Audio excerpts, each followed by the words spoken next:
So, okay. Hi, Joy. I just start again because I forgot to record.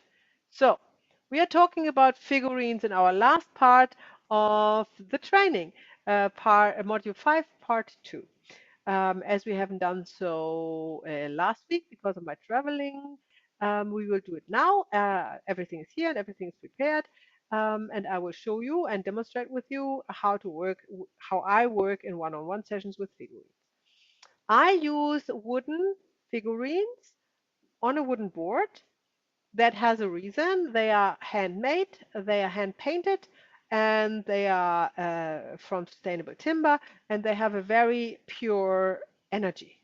However, I know a lot of facilitators using plastic figurines. They prefer Playmobil or Lego because there are so many choices of the figurines like you can choose from. All kinds of businesses and characters and traits and females and children and whatnot.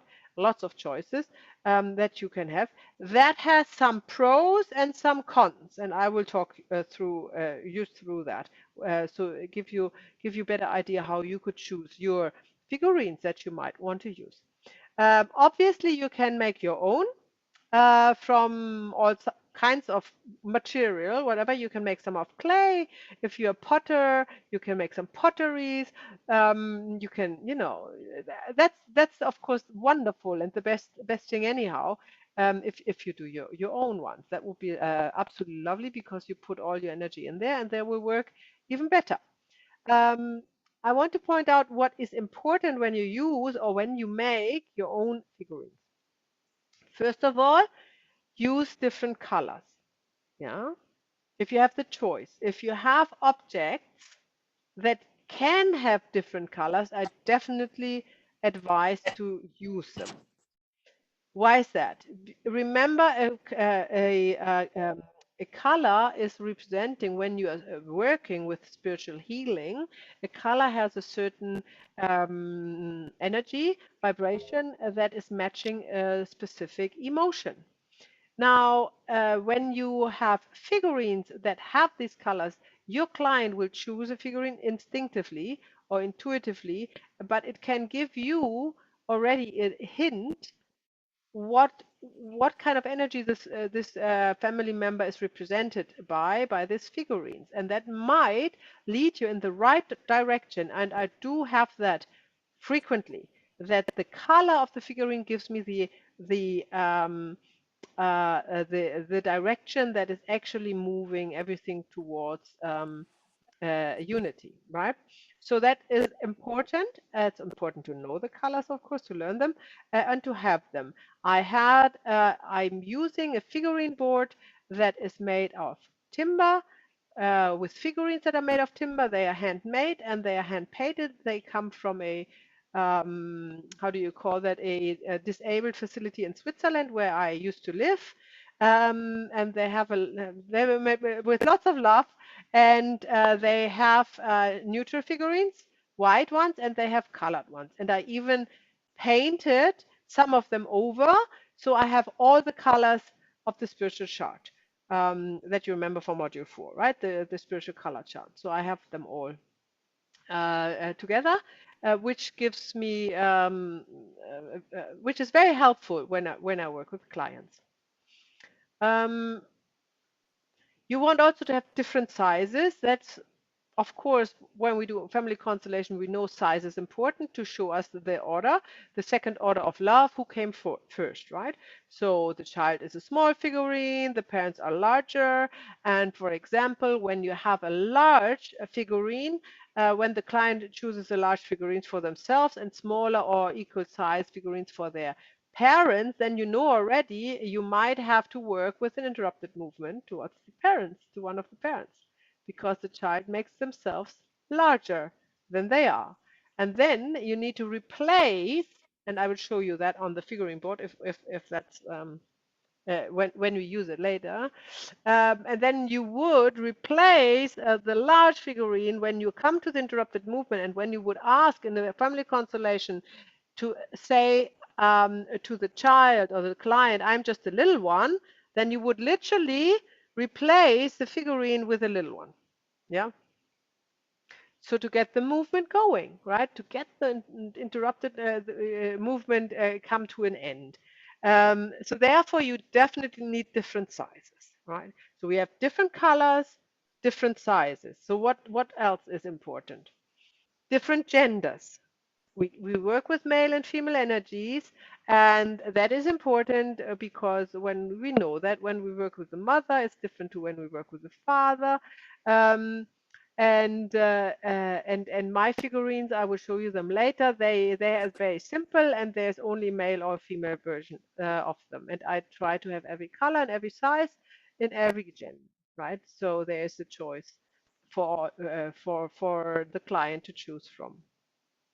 You always want to have neutral figurines in there too, which are not painted, um, because often, so in my work, they are normally for the dead people. So if a neutral figurine is chosen, this often gives me already the hint that this represented family member has already passed away.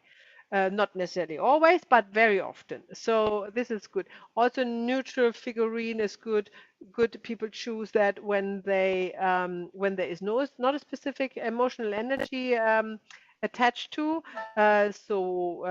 When you interestingly, when I asked to choose a representative for the ancestors as such, just one figurine for all ancestors, they always choose the neutral one. They never choose a color, which is interesting because it's representing so many ancestors that you basically don't have a dominant color, right?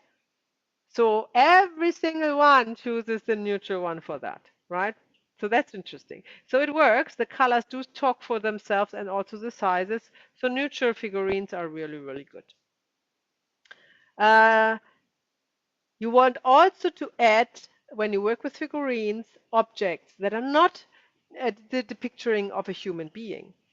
Because sometimes the client doesn't feel like that is actually a human, like a person, although we know that everybody from the family system is in the end represented by or as a person. The client not necessarily feels that at the beginning, so it's good to have some choices for neutral objects. And I will show you how that looks like on my figurine board. Now, talking about choices, I think there's also something that we can call too many choices, right? So if we have like 100 figurines there, the client can choose from in all colors of the rainbow, it might take them 5 minutes to choose the representative for a family member, and then another 3 minutes for the next one, and so on. So I think it is also good to restrict the choices to, have choice, but kind of stop somewhere and make clear. So that's it. So not too many figurines or not too many objects that it's daunting or confusing or just takes longer for the client to choose from.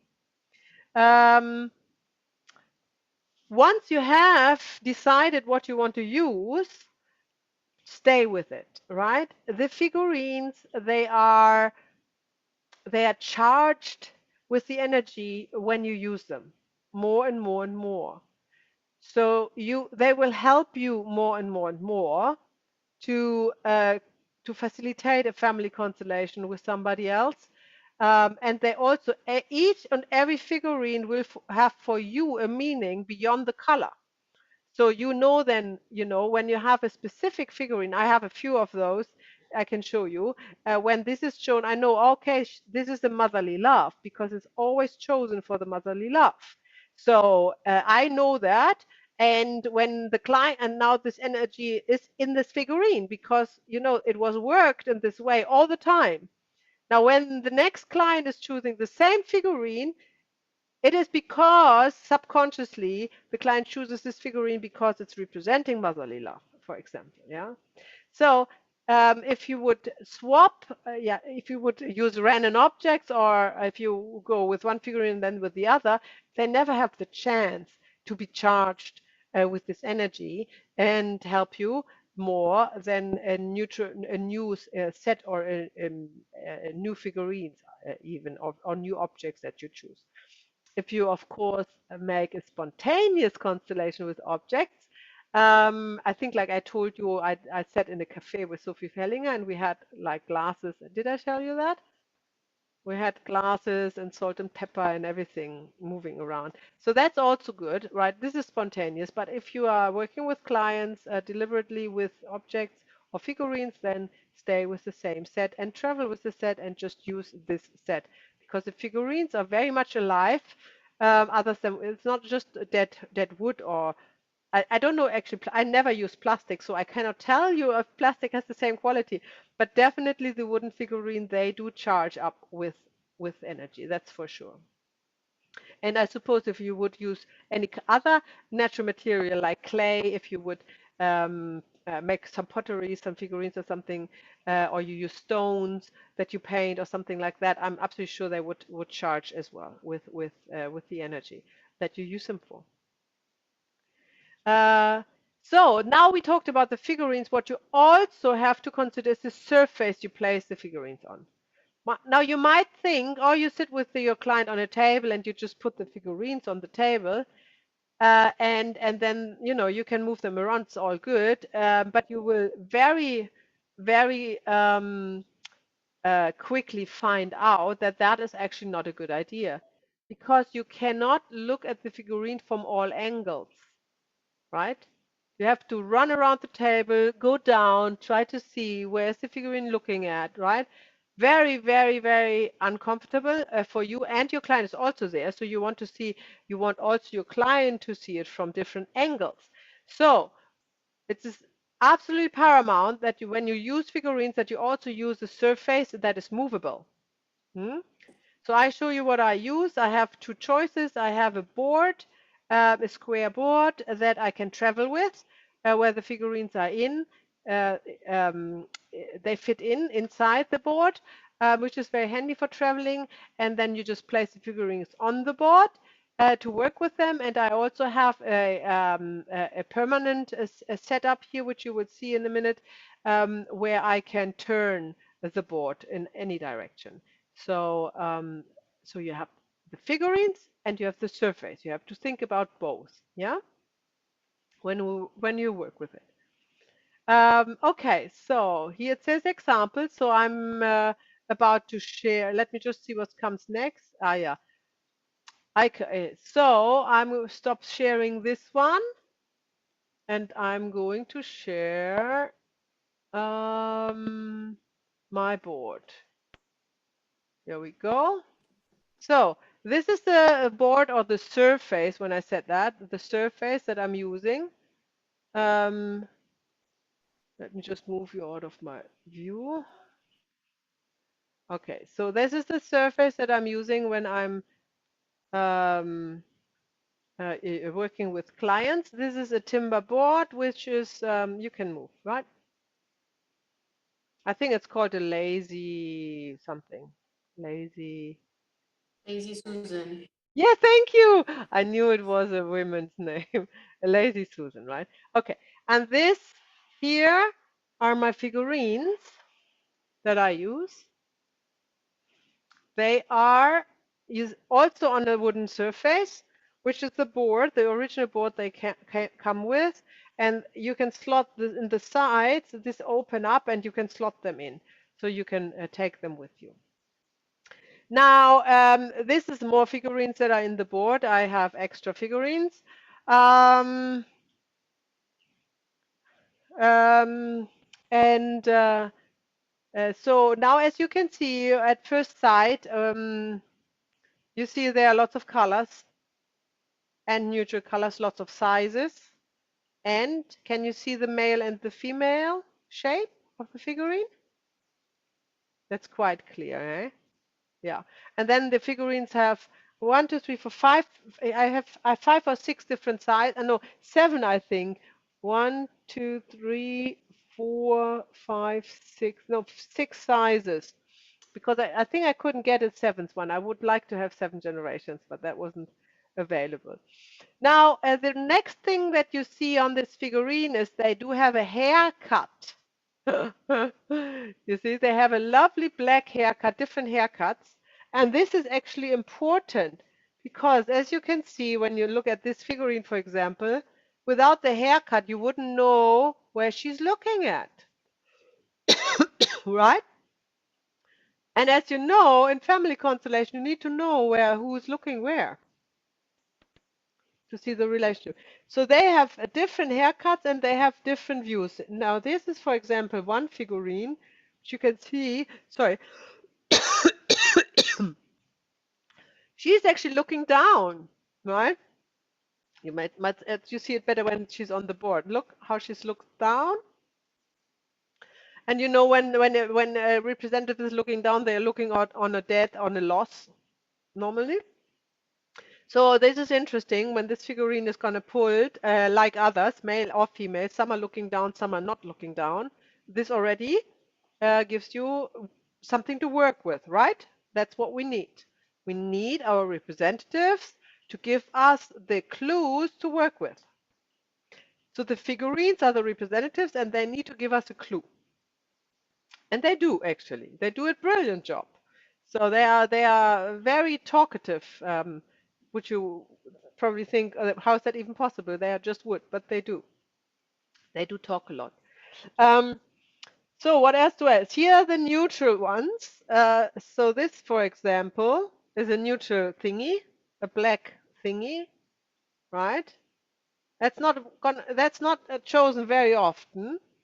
That could be a barrier or boundary or somebody dead. Normally for the dead people, I always place people figurines.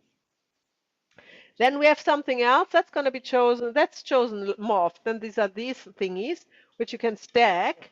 So you can maybe just choose one like this or use more, so also more, which is quite handy. Then you see, when the objects can change, then you see the change and what the client feels with the change. You can also, what I also use them for is to make a figurine bigger. You can put them on there. So they are very versatile. These little objects here. And then we have a even smaller little object, which is this one here in front, which is this one. This is whatever. That is not clear at the beginning, but it often becomes clear further down through the constellation. So, what else can I tell you about the figurines I have? I said they're handmade, which I really appreciate. Um, they're not made in China, and they are charging up very well with energy. You see also when you look at the color, there are lots of different greens, yellows, reds are different, blues are different. Has all a meaning, obviously, because we are working with the different shades of colors in the spiritual color chart as well, right? Um, Probably before we go into a constellation with the figurine, we have a quick Q&A, and you can ask me anything about the work with figurines? How's about that? Yeah, Yoda? I have a question. So Maya, did you paint the hair yourself?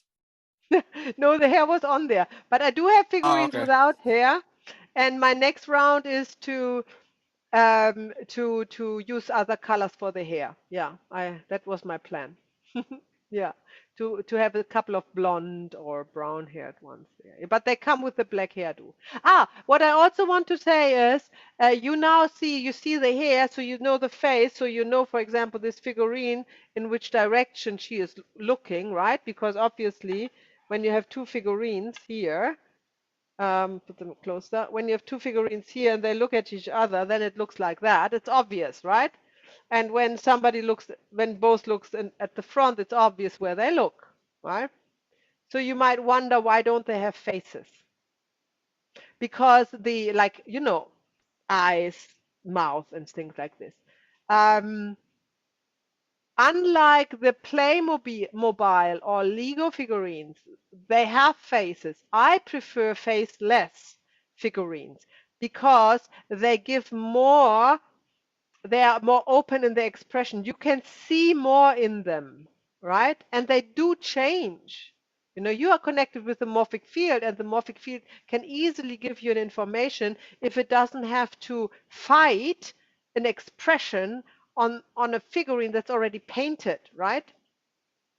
So I think it's brilliant to have them placed. And by the way, I have mentioned that this figurine set is made for family constellation. That's not for children or anything. It's only for family constellation. It's a family constellation set. And this is why it's perfect, because it has not a face expression, but it does show you where the energy goes with where, you know, where the representatives looking up, down, and so. So if you have these, they look forward, or if one is looking away, then you can, or one is placed here and looking away from, you know, from the board, from everybody else. This is all like a normal family constellation, like if people would be in a workshop, right? It's pretty similar. So you can work like this as if it would be a workshop, more or less, right? So you would probably wonder now we always ask, how do you feel, right, in a representative? Now, how do we do that with figurines? You can connect with each figurine and connect with the morphic field and feel what they feel. You can also use your finger and that's what I do, and go on the figurine like this. And I feel, is it warm, is it cold? So some basic informations from the figurine, from the energy, and some are wobbly and some are very sturdy. Some you can't move, some are easily to move, some are almost falling. So this you can feel when you go there, right? And then when you are, as more as you are connecting with the morphogenetic field, as more information you will get from this figurine. And then when we want to work with the representatives and we want them to move, or we want them to say something, then we do exactly that. We move them around. But we do that like in a family constellation. We are very, very carefully moving them, because we don't want to make them go somewhere. We want to feel if they want to go there. And it's astounding how much resistance you can feel in the figurine. And then you have to obey and you know, okay, I can't go. Of course you can force it, but if you're connected to the field, you say, oh, there's a resistance, I have to stay there, I can't touch it, I can't move it any further, right? That is exactly the same like in a family constellation. Slow movements, step by step, and always checking in, is there resistance, is this fluent, or is this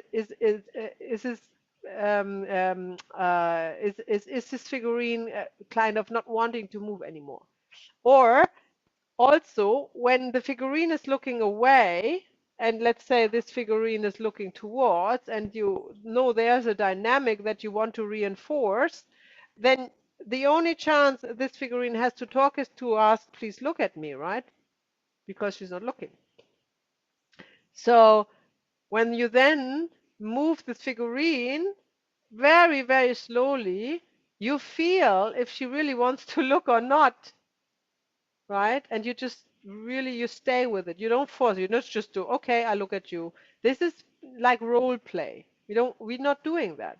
So we are not just, okay, I look at you now, I look at you, what now, right? This is not connected with the morphic field. We want to wait, and we want to see if the figurine really wants to move, right? And often she doesn't. Then she has to repeat the sentence that makes her move, or work on another dynamic, right? That's the same. You can't, or you shouldn't, move representatives in a workshop around in a corner where you think they should be. You should apply the right words to the right persons so they move in their own ways, in their own time. Allow the souls to move rather than that you move them, right? So that's something that is really paramount when we work with the figurines. Mm, okay, any other questions regarding the work with figurines?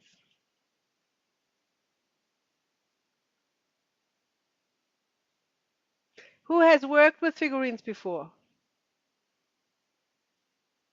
Nobody? As a client? Either As a or, yeah. Either or. Yes, you had. Yeah. What kind of figure? You too, Yura. Okay. What kind? And you too, Sylvia. Okay. What kind of figurines similar. did you use? Talita. Similar to this one. Ah, yeah, nice. Yeah, And my experience yeah. is also similar. But I also have a series of doll-like figurines with clothes and hair as well for certain situations. Mm-hmm. And you, Sylvia, what kind of figurines did you use? Same. As a client, I was presented with this similar one. Wonderful. Okay, very good. How was it go, Sylvia? How was it for you when you worked with the figurines? Very interesting. Well, I know the lady actually put it all in a bag. This is how I learn or maybe experience. Put them all in a bag, asked me to pick one, and then surprise, this is yours. And then after that, then she will rearrange things and she will ask me to, of course, say whatever that I needed to say at that moment. Mm-hmm. And yeah, it's kind of like doing that family constellation, but using the figurines and understanding that, at the end, whether the figurine can actually look at each other, going Mm-hmm. closer. Yeah, So something compared like to that. a workshop with other people, what do you think was the difference? How would you express that? Of course, in a workshop setting, then you can really get to see people's expression and the real expression, the real voice expression, how that particular family member feels and stuff like that. But with the figurine, it's kind of like you're just trusting the facilitator Mm-hmm. that it is what it is. You don't get to experience the whole dynamics. Yeah, at That's least a that's good my point. experience when Mm-hmm.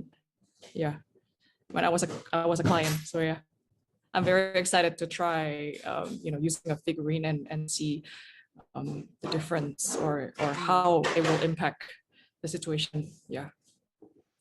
Yeah, that's really interesting that you said that you need to trust the facilitator when you use figurines. Yeah, I think that's actually Yeah. that's actually true.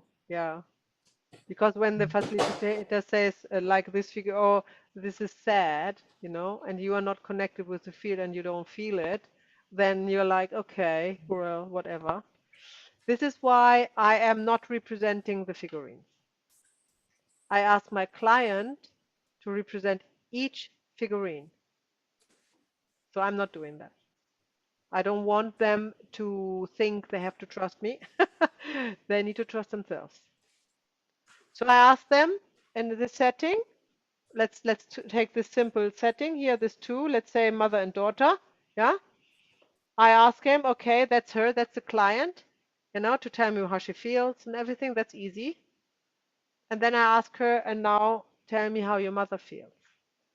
Yeah. Okay.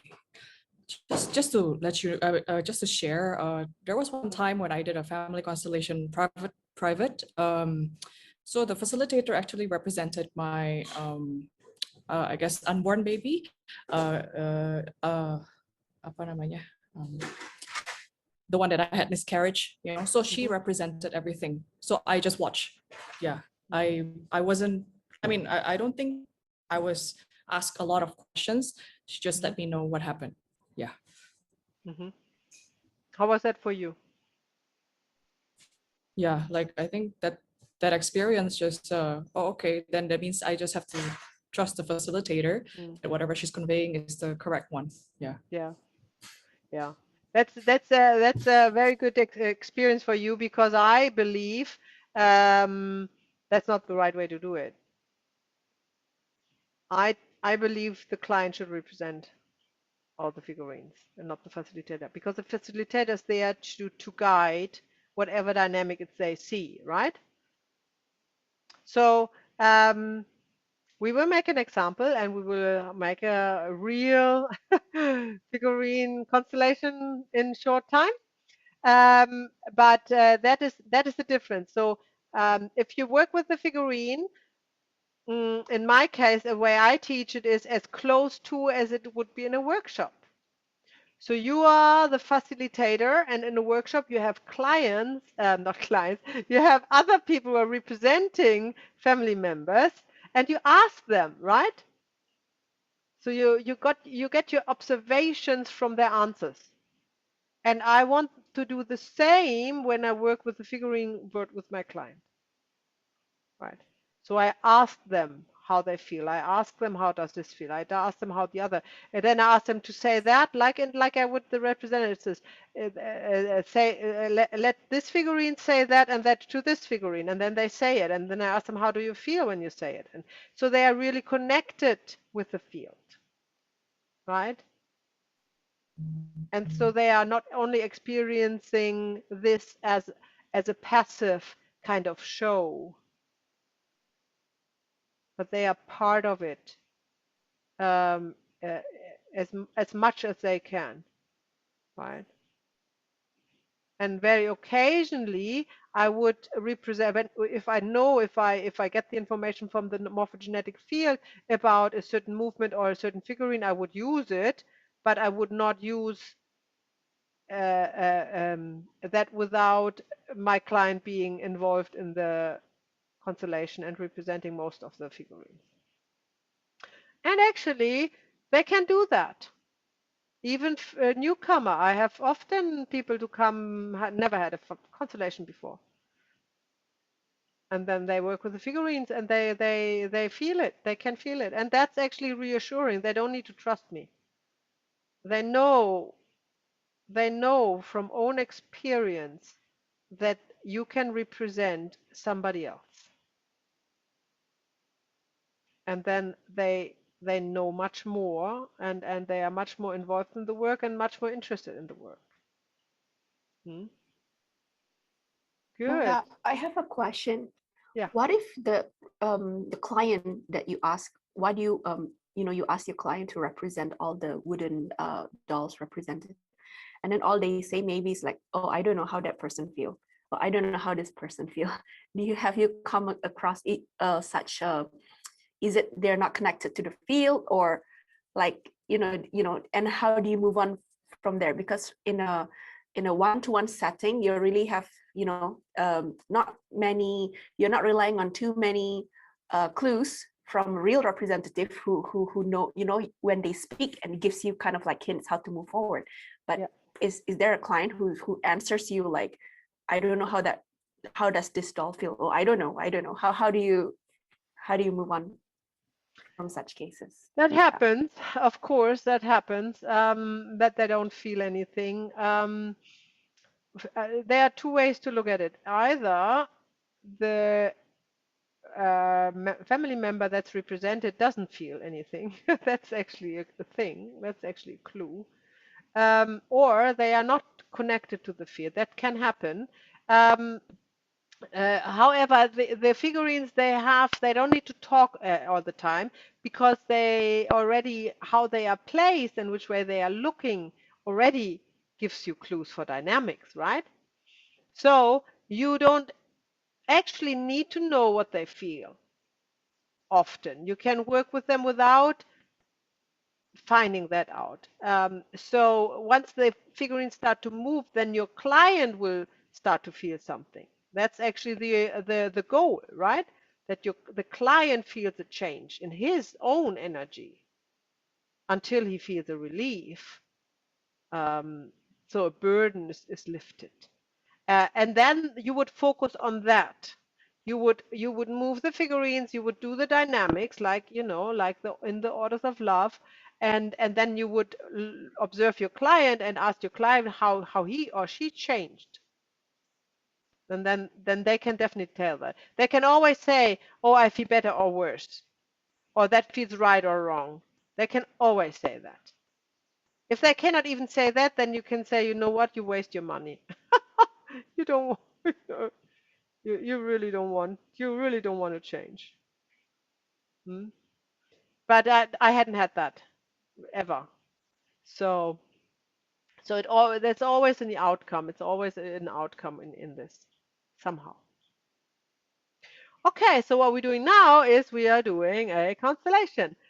All right, so let's move them back. Who would like to constellate something? Freebie.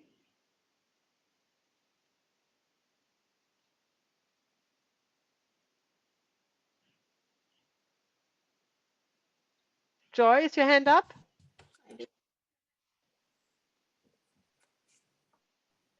Joy? Yes. Yes. Yes. Can you hear me? I can hear you, but you're moving a little bit robotic. Maya, can you hear me? I can hear you, but you're not. You. I don't know. Okay. I think it's my Your connection. Hold on a your second. video seems to be frozen or something like that. Can we work? I think it's my connection. Okay. Is it better now? Not really. Yeah, you don't have a Yeah. good I internet can hear you connection. clearly. Okay, I mean you can talk. I can hear you, but I can't Uh. see you moving. Okay. Okay. All right.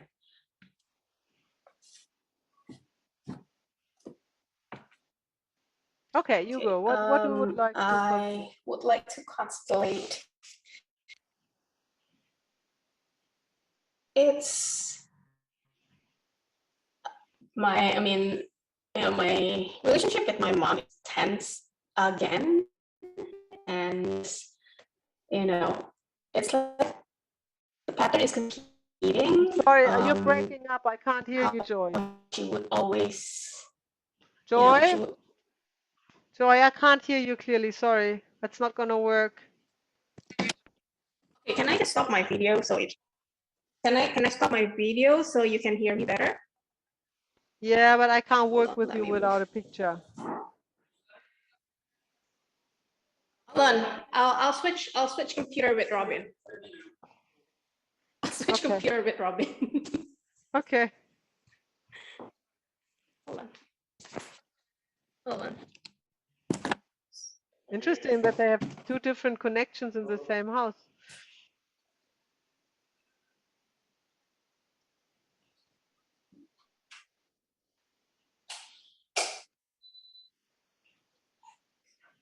We maybe can two. Who else had the hand up? We can do two.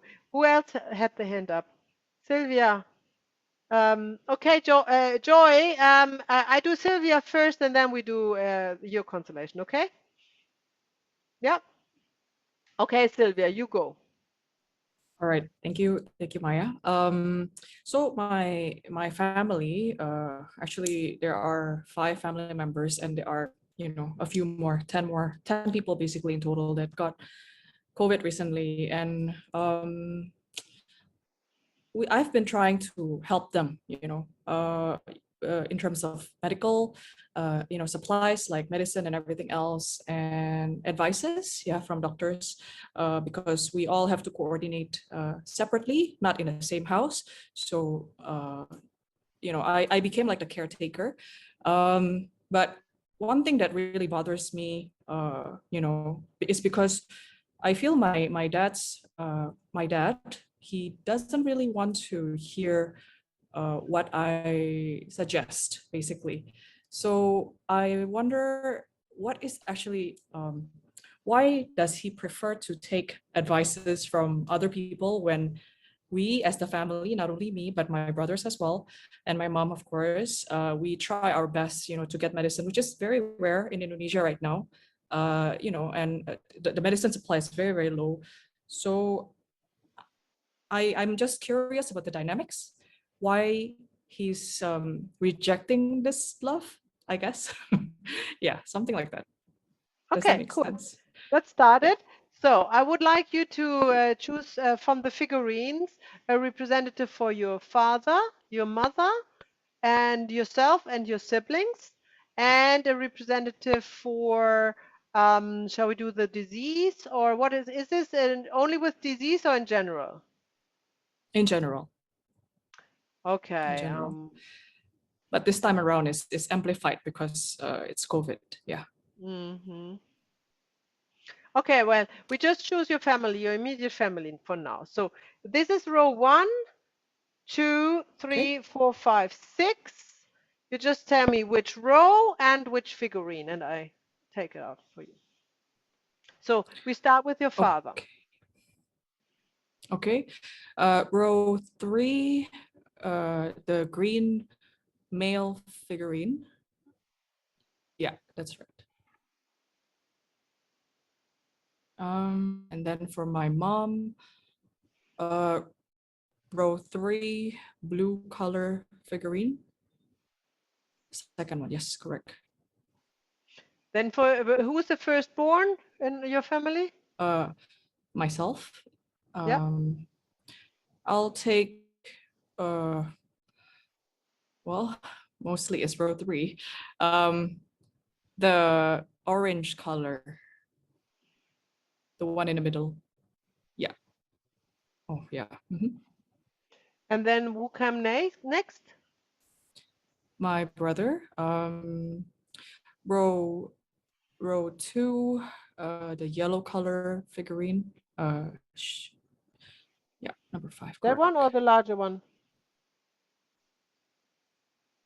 The smaller one. Yeah, correct. And then?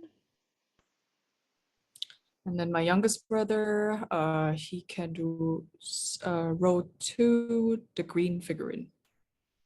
The small one, yeah.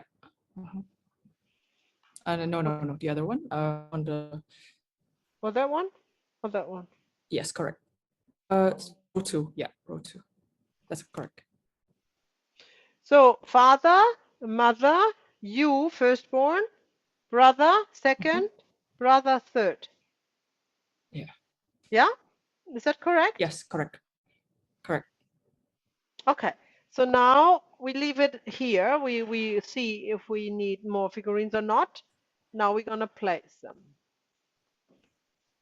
Okay. So we are starting with your father.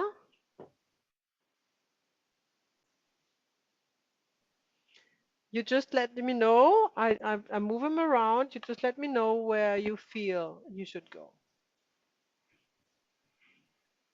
Yeah, he can be in the center of the board.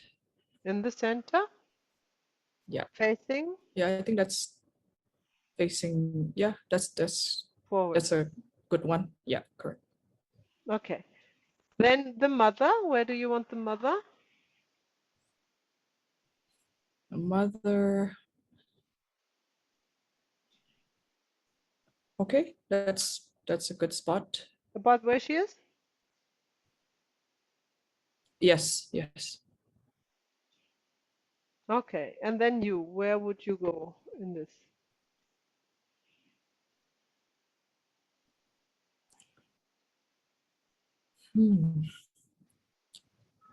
In between my dad and my mom, but slightly behind. Yeah. Maybe move to the back a bit. Yeah, I think that's it. Go forward a bit, Maya. Sorry. No, no, not feel sorry. It has to be precise. Go forward a bit. Okay, I think that's good. Where Yeah, are you that's looking? good. Looking, I think this is the correct position. Okay. Then we take the next one, the brother here. Where's the brother going? Actually, on my mom's left-hand side. So it means on the right side of the board. Yeah, okay. That's her left side. There's a Can you see behind, that? left side. Okay, so behind my mom, behind my mom.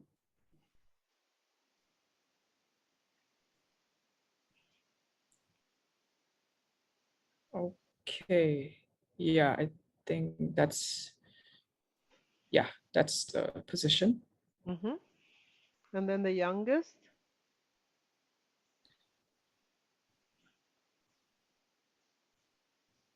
The youngest, uh, to the Opposite me, but facing forward. Opposite me in between my parents, but facing forward. Uh, uh, Facing forward to the camera, I guess. Yeah, I think that's it. Yeah, Like this? yeah, correct. Okay, so let's see from all angles how that looks. Take a couple of deep breaths and connect with the field.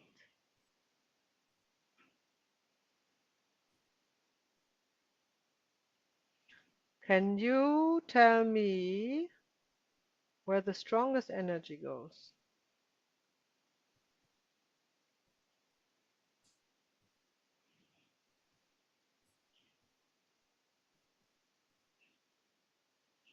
For some reason, I feel it's going towards my youngest brother, the one in green.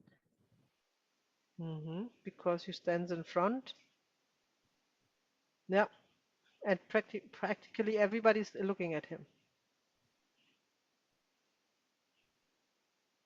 Can you see your father?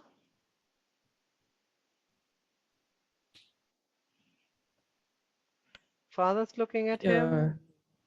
You are looking at him. Yeah. The other brother's looking at you. Just the mother doesn't look. The mother has something going on here. Right? Can you see that? Where she's Yes. looking at? Yes. She is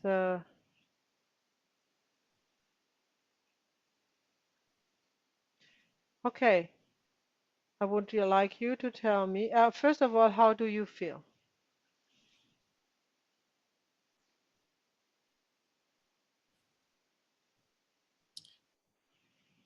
I just feel tired, but I understand that everybody have their own journey that they have to individually go through. But because of the whole experience, I'm just very tired. Yeah. Are you feeling tired right now when you look at the figurines?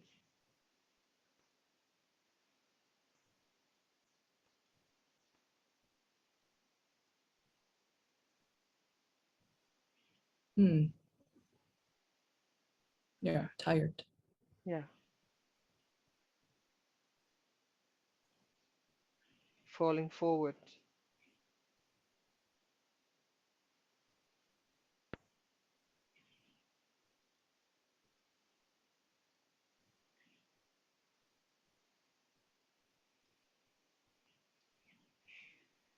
How's your father doing?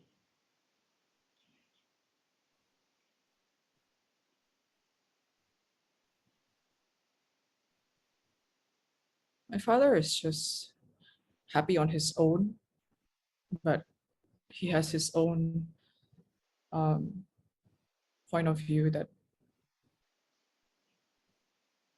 nobody can change. Hmm. Is this coming from your mind or is it what you feel right now?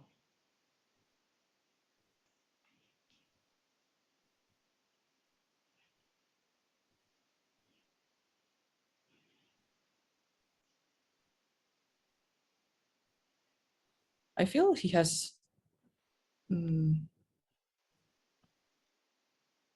he has he worries and has fear, and that's why he behaves this way right now. Hmm.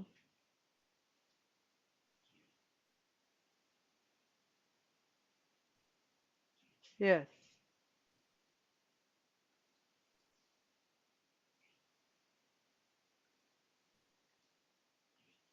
he does. He does worry a lot.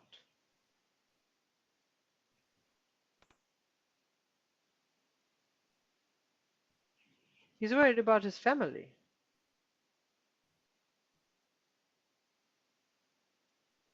right? He's the only one who has the whole Yes. family in view. Yes. he feels like he needs to take care of all of us, and yet um, he's he's sick. I mean, getting better, but that's the feeling that he may So have. if he is the father and he is in charge of the family, why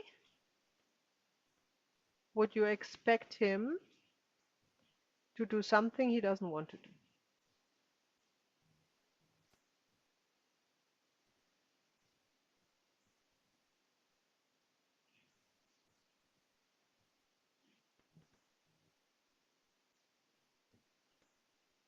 Um,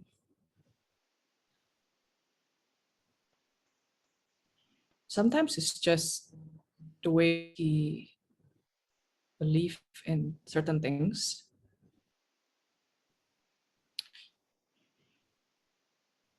Mm, Even when he met with a doctor, he doesn't fully trust, but sometimes with things like COVID, you just have to act fast, right? And again, maybe because I also have some fear, so that's why I try to push it forward. But I also understand that he he has his own mindset and he has his own path. I think we all try to express our love, but in a different ways, different. Yeah. You know what's not quite right on this picture?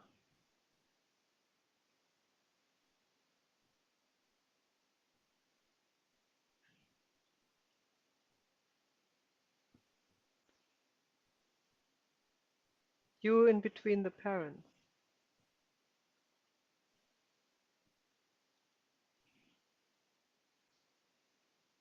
Mm. We try something out, and I would like you to say to your father, is it okay if I turn you around to your father? Can. Yeah. Is that okay? Yes. Say to your father, I know what you need. I know what you need. And I can give it to you.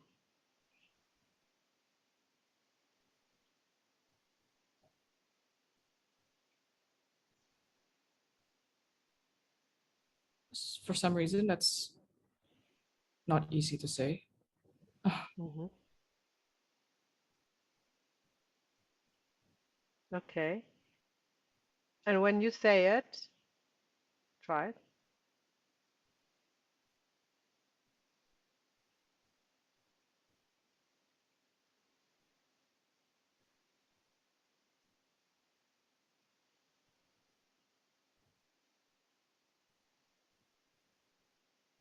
I know what you need, and I can give it to you.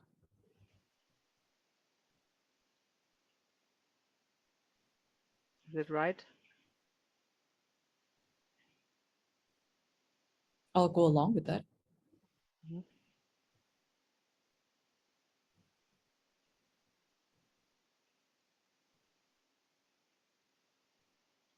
Okay. Then we say something else. You say to him, I can be your wife.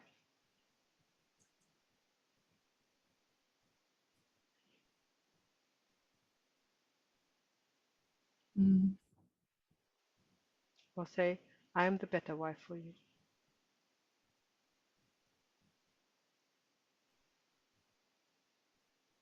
Try it.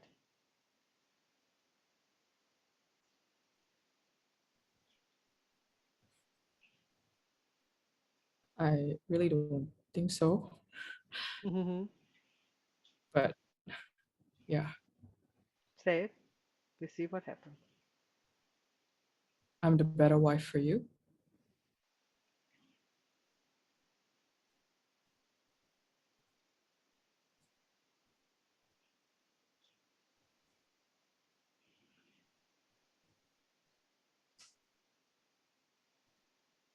How does that feel?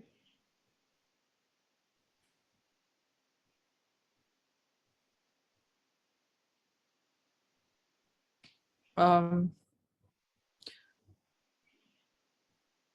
I wouldn't say relief, but it lessened the burden just now as compared to just Hmm. now. Yeah, does, does, because you can clearly see that your mother is otherwise occupied. Yeah, and you are filling in the gap.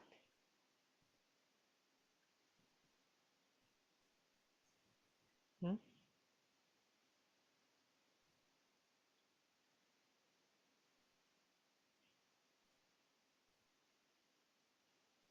Mm. But this is very heavy, very tiring, obviously, to be not in the right place, right? It is. Yeah. Say to him, but I'm just a little one. But I'm just a little one. Please, Dad, look at me. Please, Dad, look at me. I'm as little as my little brother, I'm as little as my little brother, and I need you and I need you as much as and all my other brothers do. as much as all my other brothers do.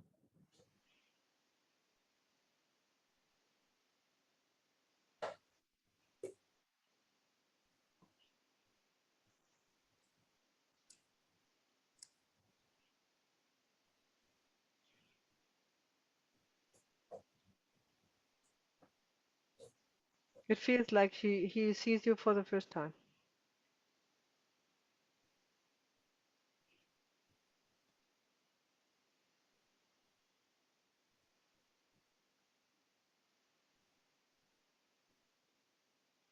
It's like, then please, Dad, Please, Dad, I'm just your little daughter. I'm just a little daughter. I am the little one, and you are the big one. I'm the little one, and you are the big one. Please give me your love. Please give me your love,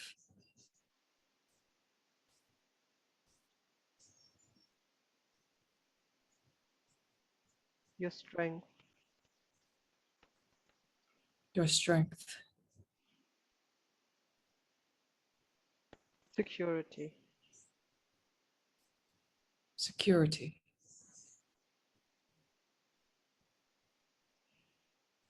How is that when I move you closer? Yeah, it's good.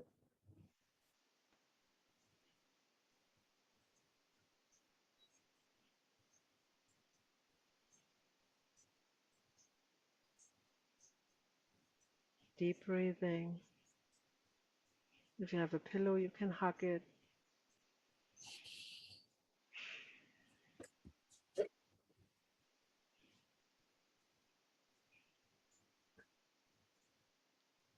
Hug the legs of your dad because you're little.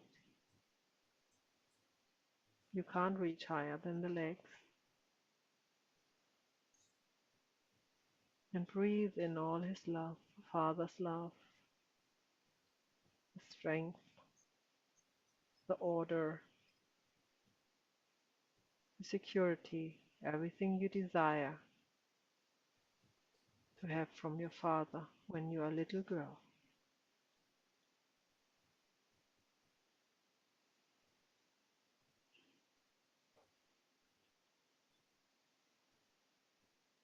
Mm, very good.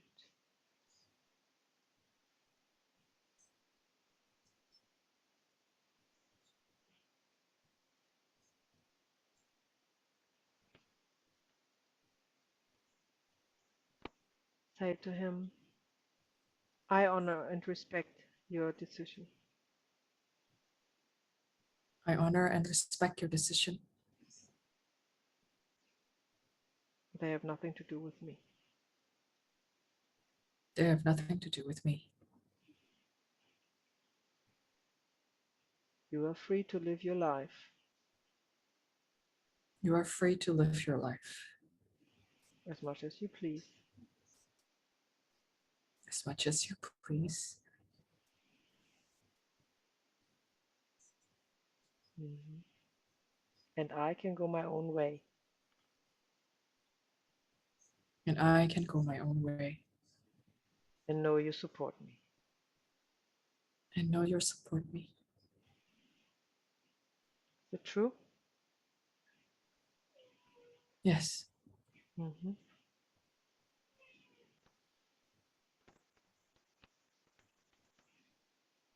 Where do you want to go?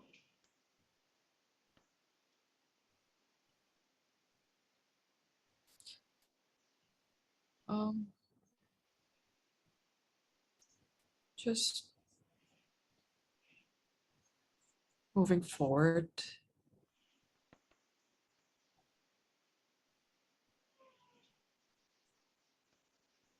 Could go there. Yeah. Like there? Okay, Yeah. very good. So we leave it here. We could go ahead if it would be a full session, but for the sake of demonstration, uh, I'm going to explain you a little bit of the observation and share that with you, and you can ask me questions. How do you feel, Sylvia? Much better, Maya. Thank you so much. Good, good. I feel much relieved actually.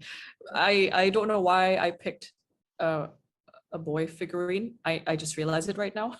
Mhm. But and I don't know why I picked, myself in between my parents, but But yeah, that's what very happens, right? Yeah, yeah, yeah, yeah, that's yeah, the beauty. Even if you know what you're doing, even if you are a trained facilitator, you work with the field. It just happens, yeah, right? This is the yeah, beauty. This is kind of, you can't really manipulate it yeah. It's with your true. knowledge and Yeah. your intentions and all sorts of, yeah, it's great. Mm. So, um, Yes. yeah. So, how do we do that? Shall I explain what I saw? Do you want to ask me questions, or how would you like to tackle that? You can explain, Maya. Okay. So, so where do I start? So when the client, when Sylvia placed the figurines, first of all, choose the figurines. She has chosen a male figurine for herself. You may have noticed I have not commented on this, right? Because it is an interesting fact, right? And I can tell you from experience, sometimes it tells something and sometimes it doesn't tell something. So you really just know when you continue with the constellation if that's actually a thing or not, right? Because some use very randomly female and male figurines and it doesn't say anything, right? So that wasn't the thing here. Um, yes, of course, the strongest dynamic was where the only figurine that looked at somebody else was the father, right?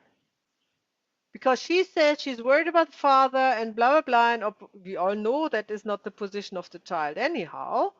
Um, Thinking that the father might just go their own way and doesn't worry about the family, but the opposite was on the board, right? The father was the only one who was concerned about the family. Everybody else was concerned about themselves. Did you see that on the board? Yeah. Very interesting and very true. See, the figurines, right? They tell that. You just observe them. Just observe them. So I put them back where they were. The father was looking here, around like somewhere like this, right? Somewhere like this.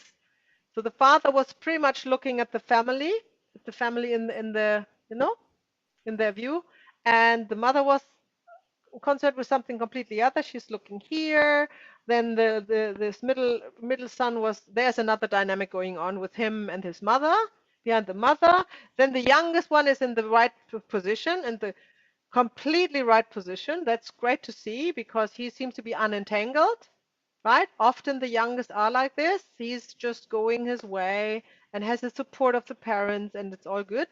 And then the only figurine who's completely out of whack, so to speak, out of the order, is Sylvia's representative, right? In between the parents, behind the parents, looking forward, like trying to have the parents in their view, right? So there's a disorder. The disorder is not here. The father does the right thing. He's looking at the family and is concerned with family, right? So he's available. He's there. We know that. We see that. That's not the point. That's not the problem.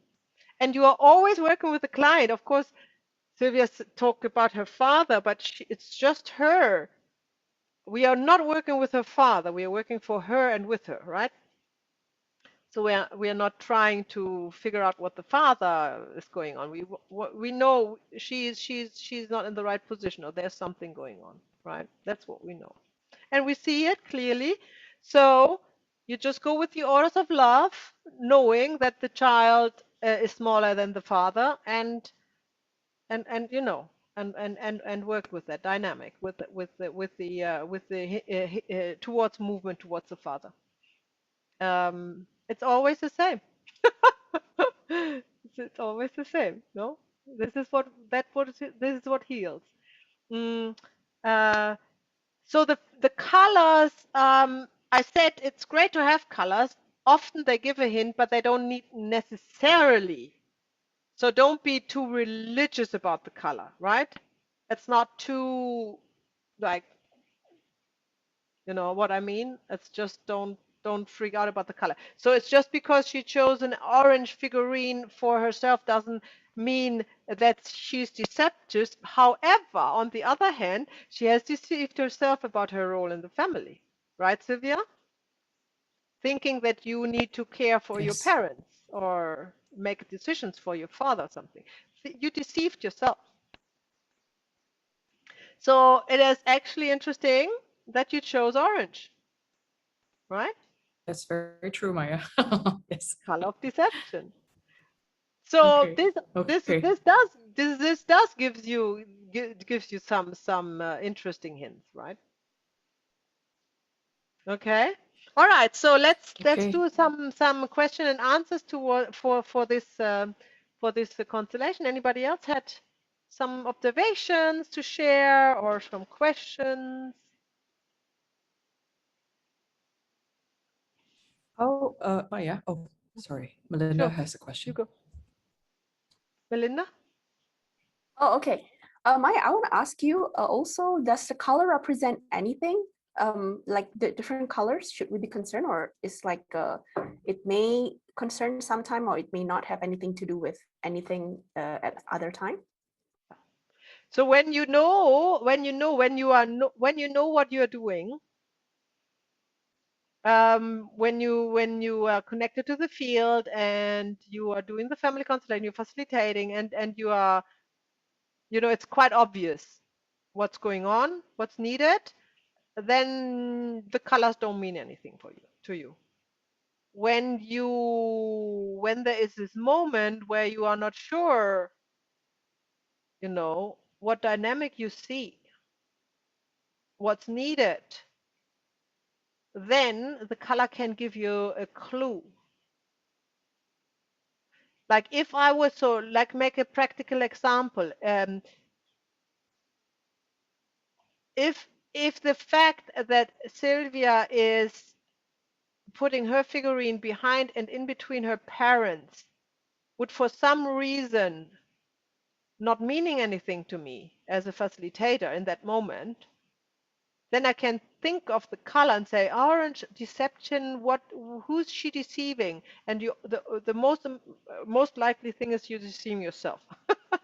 you know. So then I would think, oh, she's deceiving about her role towards her parents. So then so I would come from the other angle. So I would use more knowledge than connection to the field to know what dynamic I want to work with, but then you should be able to connect with the field and go ahead with it. So it's kind of a clue that guides you in the right direction. So I think the colors are very, very useful, but it's second choice, right? The first choice is to look at the position of the figurines, how they engage with each other, who's looking at whom, and work with the strongest dynamic. Now, in this case, the strongest dynamic was the father looking at the family and Sylvia being in the wrong spot.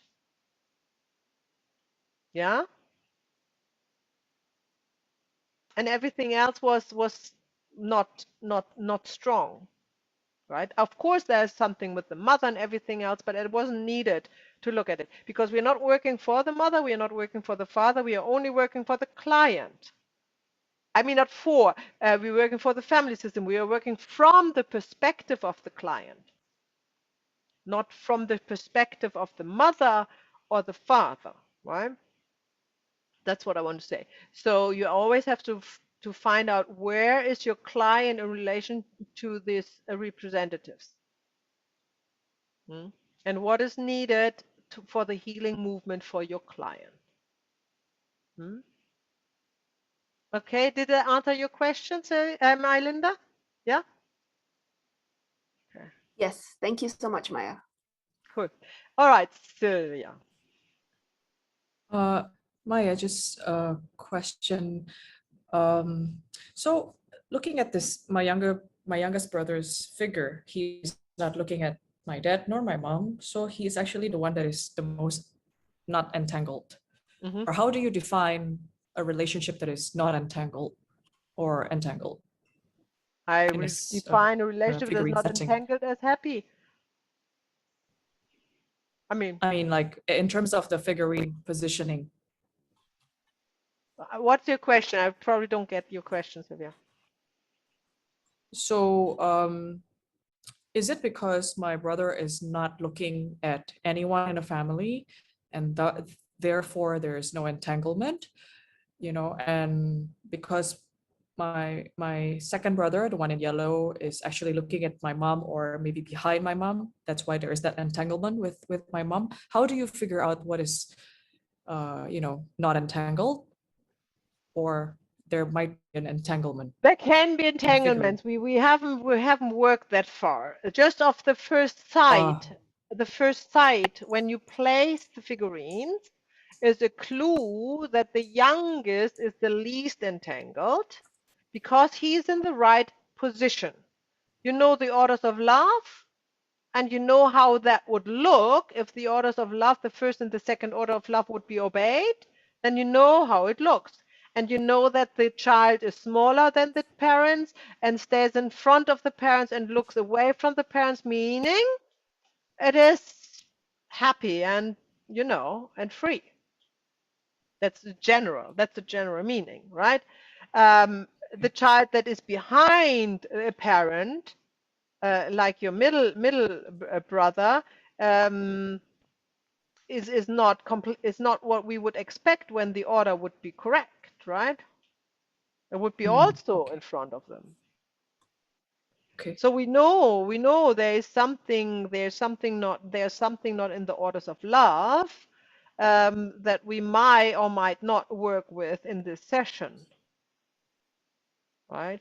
Okay. We never need to be finished with anything. We never need to think, okay, we were like, okay, we know the orders of love. The father is here, mother is there, and then all three children in the order of their birth are in front of them, or something like that, right?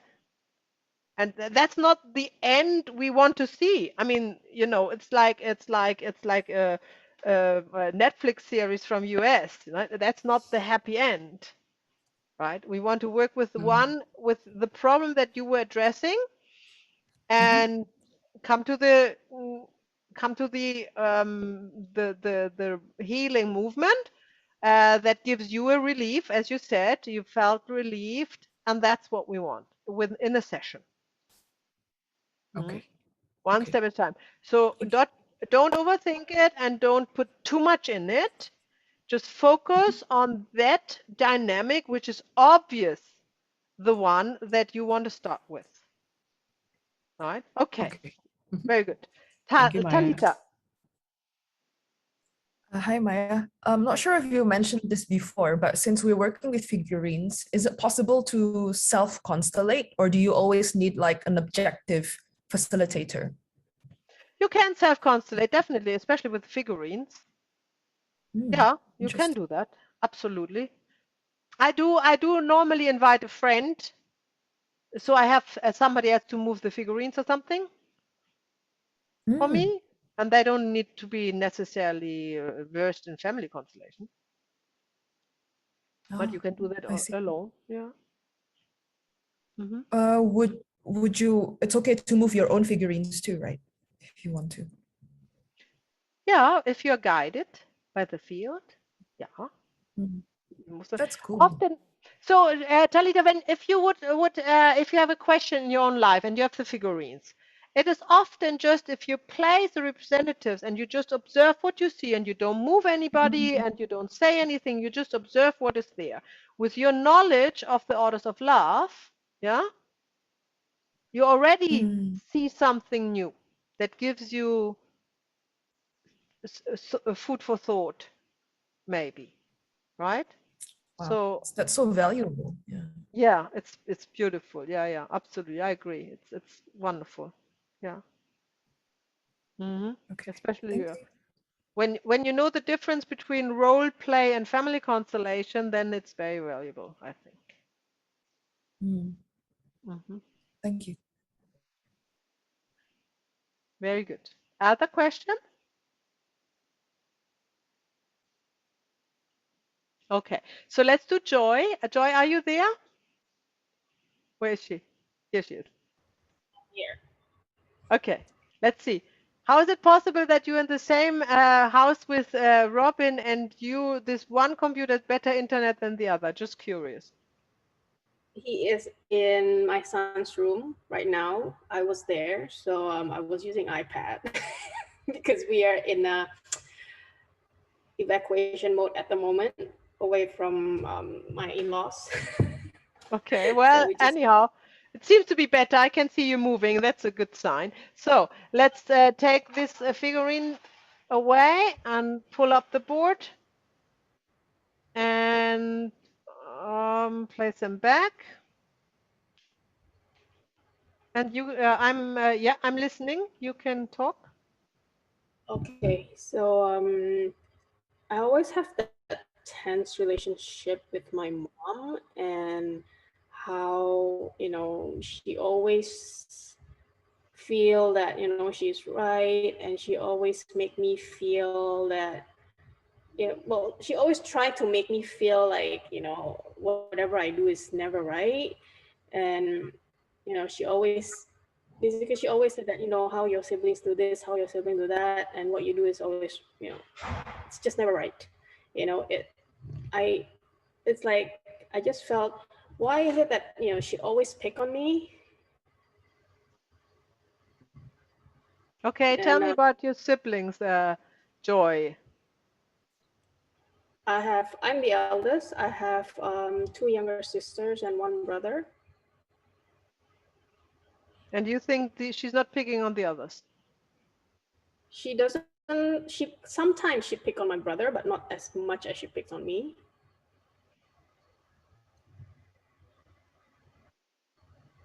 Okay. All right. Let's choose a figurine for your mother, for yourself, and for your siblings, and also for your grandmother, the mother of your mother. So we are starting with your mother. This is row one, uh, two, three, four, five, six. I would pick row 3, the pink figurine. Yes, that's my mother. And And then for then the yourself. second row. Okay, for myself, I mean this. For myself, I'll pick the, hold on, 1, 2, 3, 4, fourth row. Third from the right, the light blue Yeah, that's Then one for me. your grandmother, the mother of your mother. My grandmother is the second row, second on the right, the yellow one. And then the next one in your family, is that a son or a daughter It's after my you? sister. Your My sister? sister. Um, the last row, third from the right. That one? No, that one from the right, last row. I mean, oh, sorry, not last one. One, two, three, four. Fifth row, sorry. Fifth row, yeah. The blue one. This one? One, two, three. The blue one. Okay. That's your sister. And then you have two brothers? One brother and one younger sister. Okay. Um, two, three, four. Fifth row, the red one. One, two, three, four. Yeah, that one is my brother.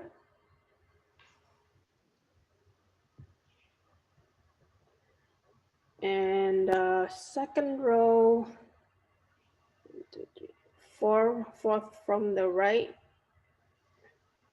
Yeah, that's my little sister. Okay, so we use this.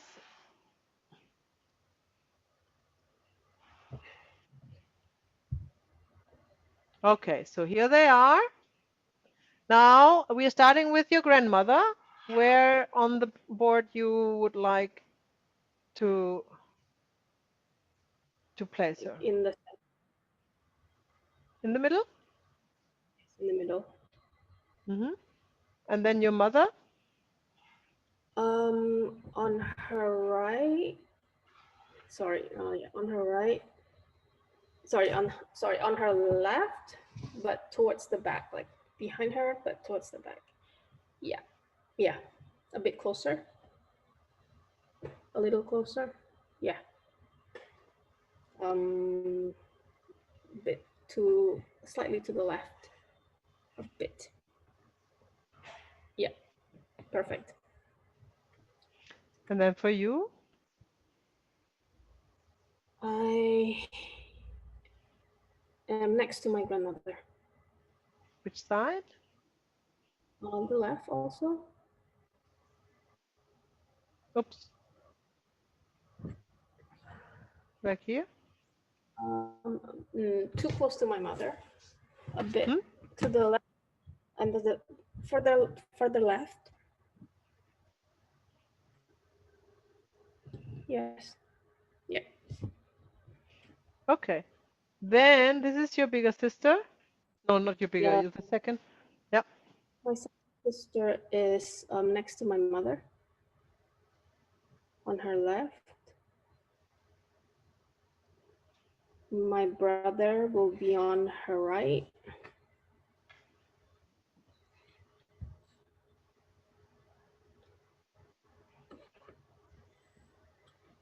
And my little sister is right behind her. All right, now we need your father as well. Okay. Who's your father? The yellow second row from the left. Yes. Not that one. Yes. Which one? The one in front. The second row. Yeah. This one. Yeah.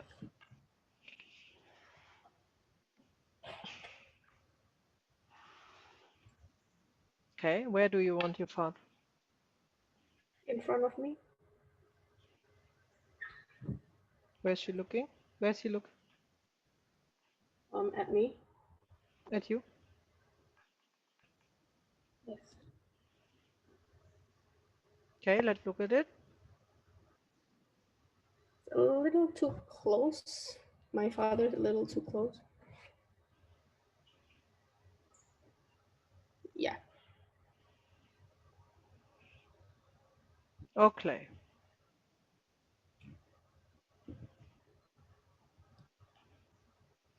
Take a couple of deep breaths.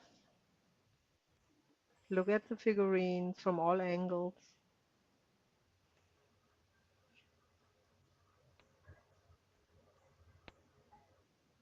And then tell me how you feel.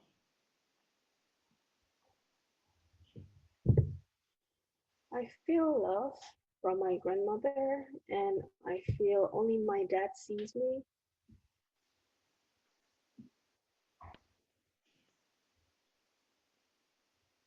Although your mother's straight behind you and looking at you.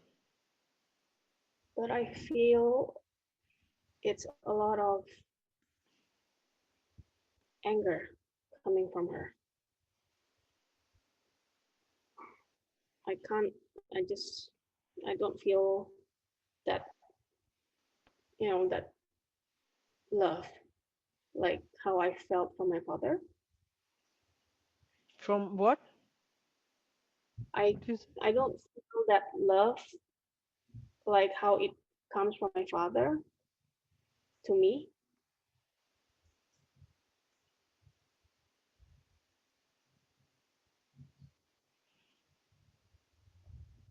we have another child in between the parents here.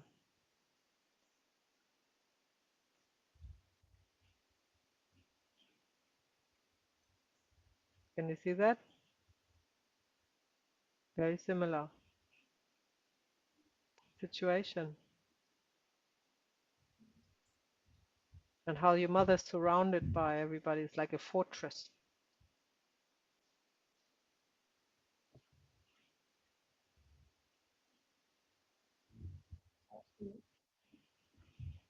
Mm. So what does I it would mean like that you. she's surrounded by everybody? hmm I would like you to feel into your father, Joy.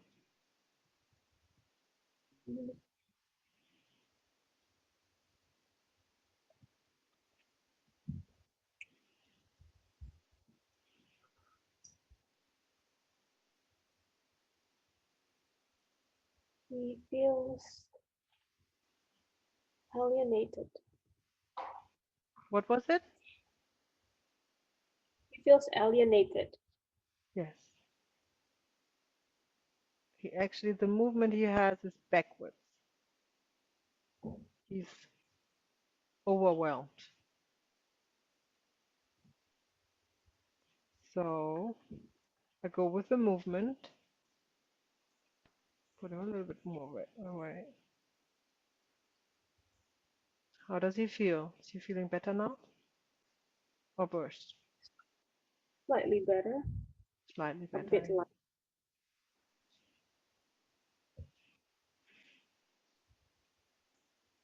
How's that for you?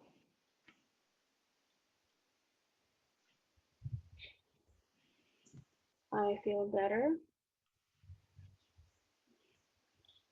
but I still feel there's like that heaviness on my back. Yeah, definitely. Look at it. It looks like a burden. Hmm?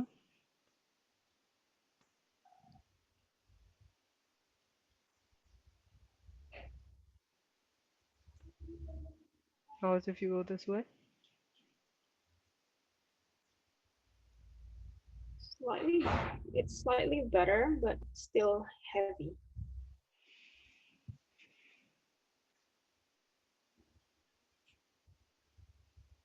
How's it if you look around?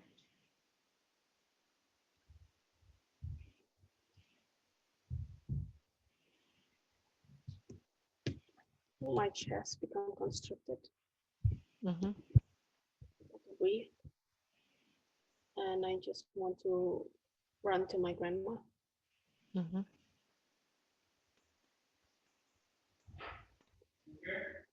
I felt like I want to move facing my grandmother instead of hmm my mother.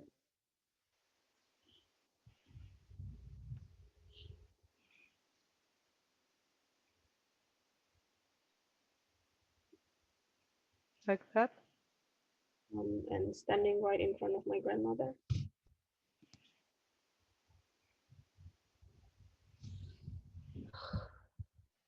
Like that? Yes, What do you want to say to her? that I love you and I feel safe with you. Hmm.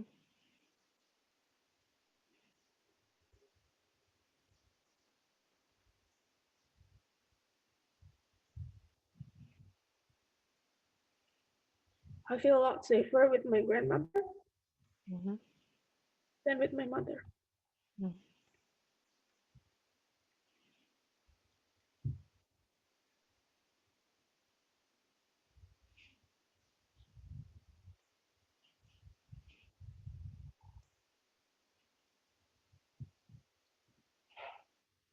There is somebody missing here where your mother looks at. Will you choose another figurine for that? Which one would that be?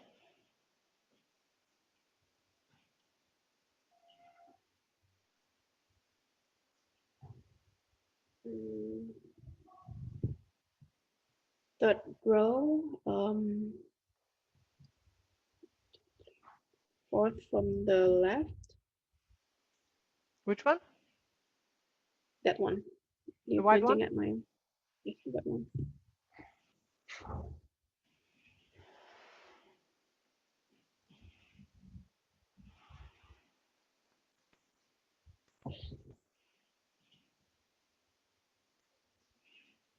I think we need to lay him down.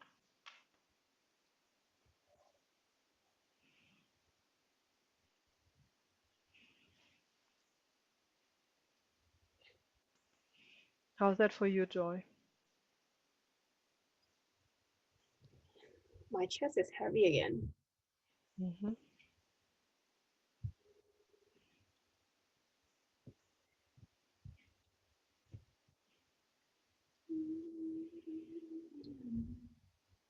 It's Hmm. like there is some kind of guilt that I feel Okay. with my mother, anger and guilt Hmm.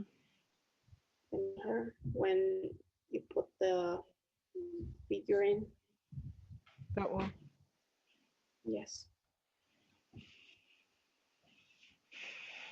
Okay. Very good. Very good.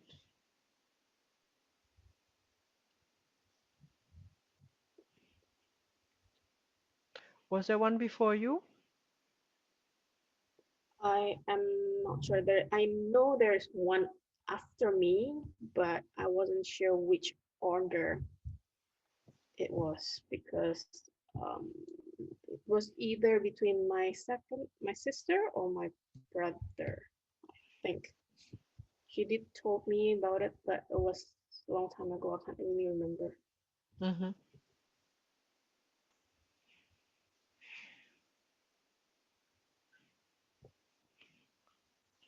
Say to your mom. No, say to, sorry, not to your mom. Say to this figurine there.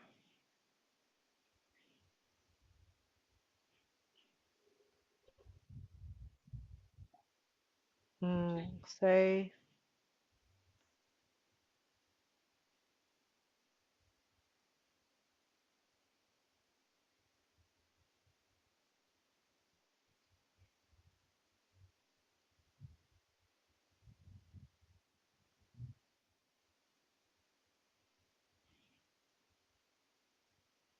I live on your costs.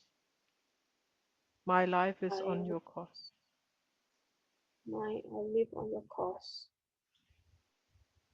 My How life that, is on your yeah. How does that feel? side. Hmm. Does it feel true or false? Somewhat true. Hmm. Yeah.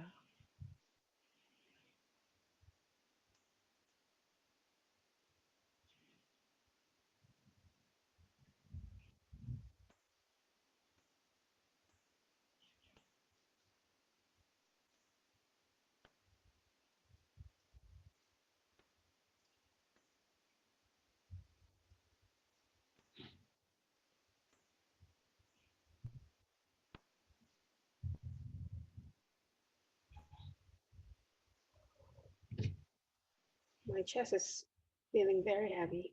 Mm-hmm. Yeah. Like, why? Mm. Why me? Yeah.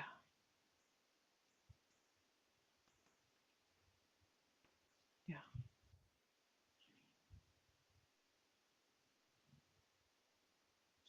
Say to him, say to this figurine, I don't know why I can live and you couldn't,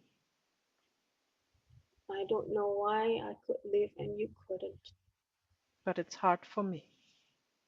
but it's hard for me.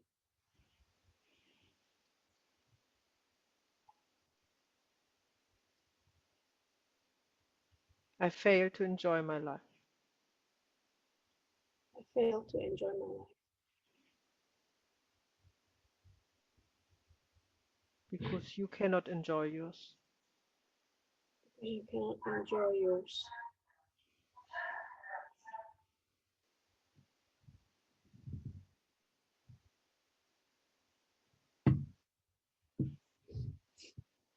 Very good.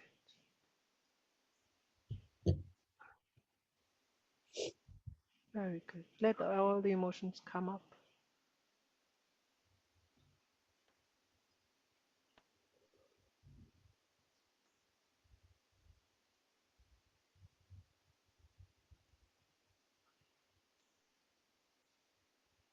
I feel a lot of anger coming from the figurine. You want to do what? I felt a lot of anger coming out from that white figurine. Yeah. Like, Hmm.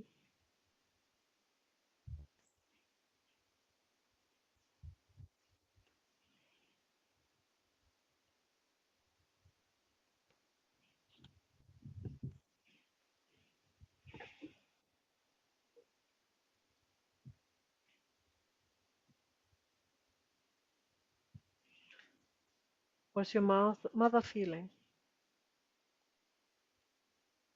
sad? She said, Yes. yes, she is. Say for your mother, I miss you, to the white figurine. I miss you. I wish you were not dead. I wish you were not dead.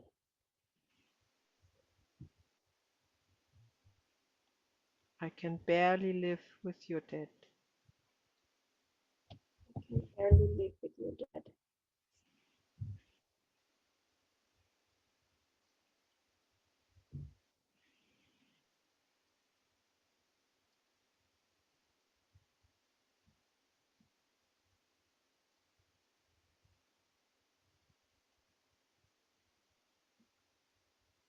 I can barely love my daughter who is living instead of you.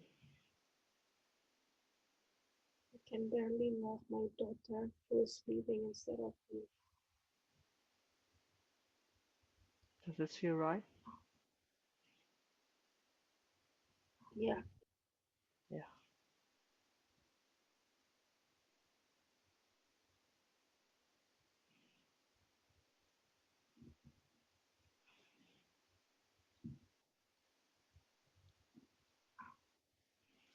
Take a deep breath.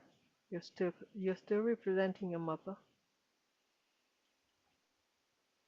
And say, but now I see you belong to us.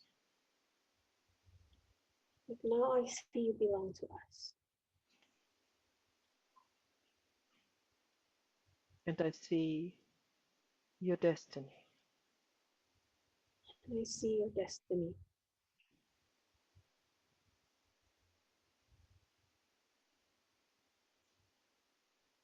And it is not in my hands to decide if you live or die. And it's not in my hands to decide if you live or die.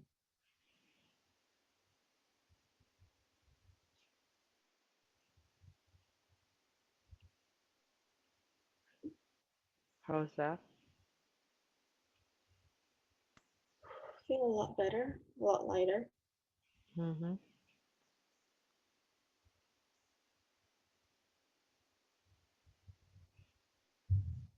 Very good. What's this for your perspective?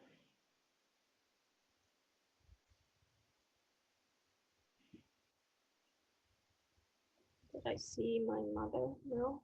Less hostile, Mm-hmm.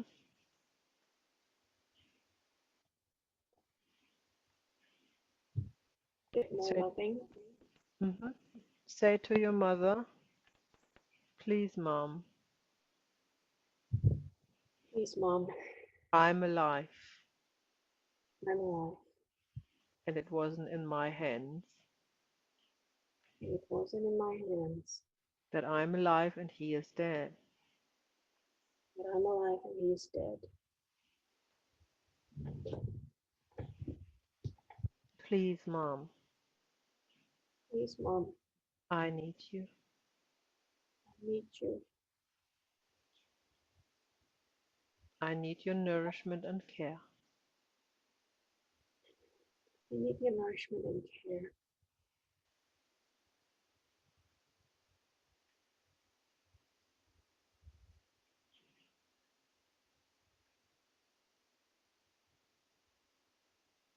Take a deep breath.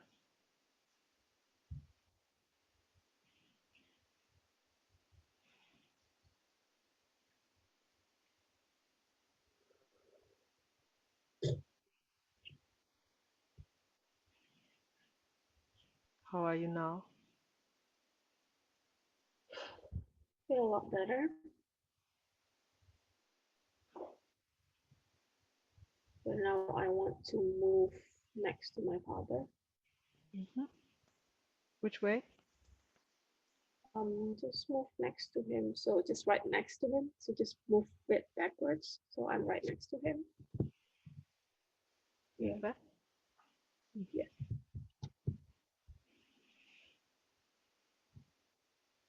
Okay, we leave it here for now. Okay. Thank you, Maya. Thank you, Joy.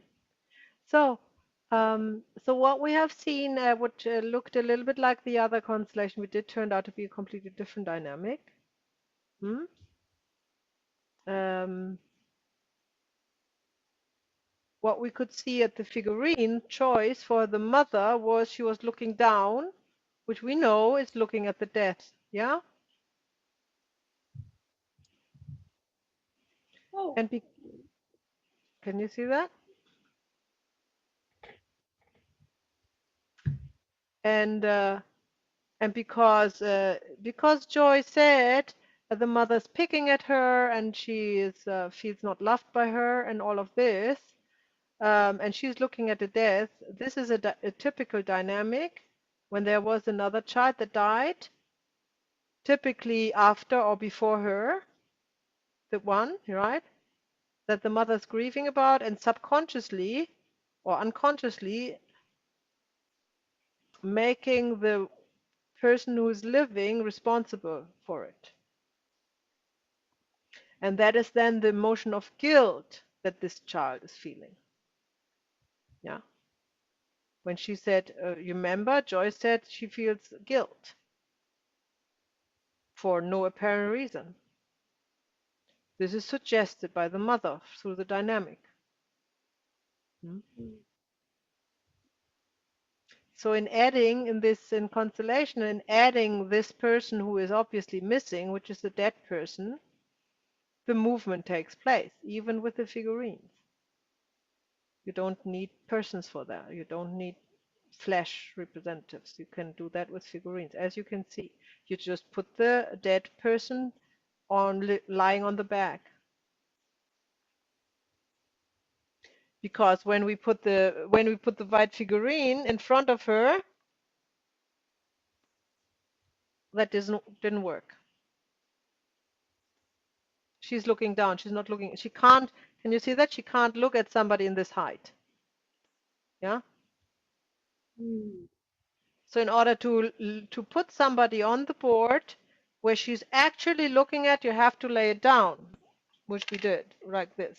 And now you see she's looking at. Yeah. And now you know she's looking at somebody who's dead. And obviously somebody said she's grieving, and that is the problem. So we could go on in a full session. We would have go on, yeah, with this dynamic. But you got the picture. So let's do, before we go in our break, a Q&A. Is there something you want to share or ask me with this constellation?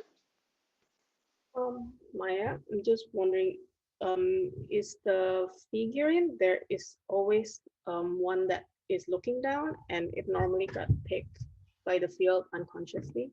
Yeah. I mean, if That is my figurine. This particular figurine is my mother who has lost a child figurine.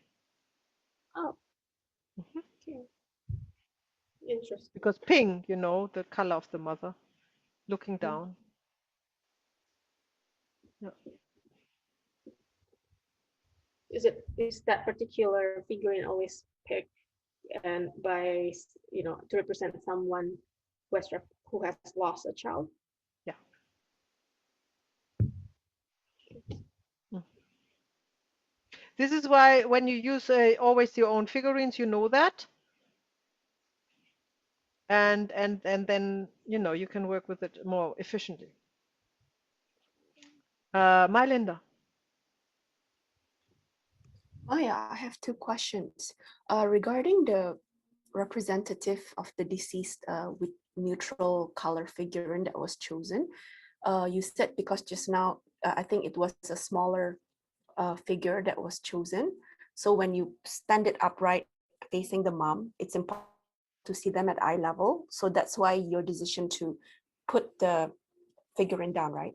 But what if the like Joy chose a bigger size or the same size of the neutral wood representative as the mother? Then what is your take? Because they would, now that they're on eye level, um, is it possible that it's always deceased if you choose a neutral figure? Or in this case, since if they're chosen at the same size as the mother, then an eye level would be possible. How would you Can be possible move because the on? mother is looking down. So regardless what size of figurine you choose, you always have to lay it down, even the smallest one. Okay, understood. Yeah. Thank you. So this is why you have a face drawn, not a face drawn, the hairdo. So you have like a neutral face. You know where they are looking without I eyes, see. without having the eyes. That's the importance of the figurines. So if you look, I can't see my own screen here with so she is one figurine that looks down. She is one figurine that looks ahead. Let's put it there so I can see it. Yeah, she looks ahead. She looks even more up a little bit. Then we have, well, there are so many. They all have different faces. He's looking a little bit like nose in the air, if you will. Yeah. So you can see that. You can see that she's a little bit looking down. Right? Can you see that? She's a little bit looking down. Do we have another one who looks down? Uh, let's see. Here, there's another figurine that looks down. See? Yeah.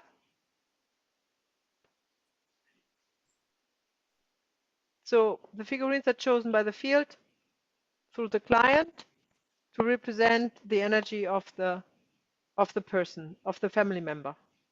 And we had so many hints here. The figurine looking down, I knew she's looking at a dead child.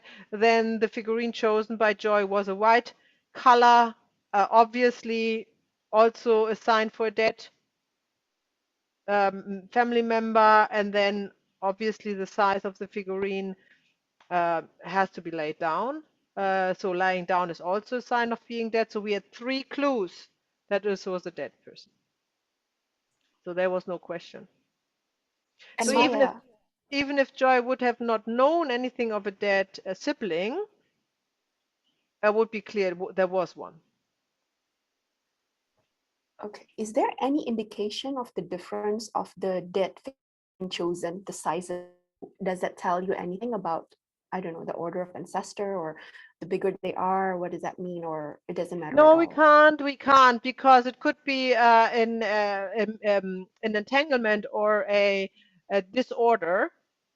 So the size chosen is not the size where the family member actually belongs in the orders. So just by the size chosen, we know a dynamic, but we don't know the order yet, right? Because that's what we are Okay. working with. So we can either see order or disorder before we Okay. we actually get going with the constellation. Hmm. Yeah, did that All answer right. your And question? Maya, my Yeah, oh yeah, my second question was that remember just now when Sylvia did her family constellation, her mom also was looking away, but is it because the your focus was on Sylvia and the dad, which carries the most power in the dynamic, so you didn't dwell on the mom looking away somewhere? yeah, But in the case for Joy, is it automatically when a person is looking away and there is no figurine that the person is looking, you always call like for a new introduction of a figurine to represent where the person was looking at? absolutely. As long Okay, as that is the thank you. strongest energy. Um, Okay, so in the first constellation with Sylvia, the mother has not the strongest energy. It was the father and herself. So we are not working with the mother. In this constellation, the mother had the strongest energy, so we are working with the mother and where she looks at, right? So you always have to decide when you have the figurines or the persons put up. You look at the picture and you decide where's the strongest energy, where's the strongest um, yeah, energy. I would call it. I don't know how you would call it. The strongest pull, maybe the strongest dynamic. Hmm? And as you thank you, know, Maya. we're welcome. As you know, in family constellation, we are always looking for the person, for the family member who's missing. There is not one family constellation that you can solve without adding the missing person, the actual missing person. Yeah. Otherwise, we wouldn't have a family I mean, we wouldn't need one because, everything is already okay. So we need to find the missing person, the one who is excluded, the one who is kind of bringing the disorder. That's what we need normally to find. Sometimes we are already putting them on the board at the beginning, and then it becomes the one nobody looks at, for example. But often that is the one we need to add to it, right? Okay, so we go on the break. It's oh, it has been 2 hours already. So anyhow, it doesn't matter. So we have 10 minutes break, and then we conclude with our module 5, part 2. I see you in 10.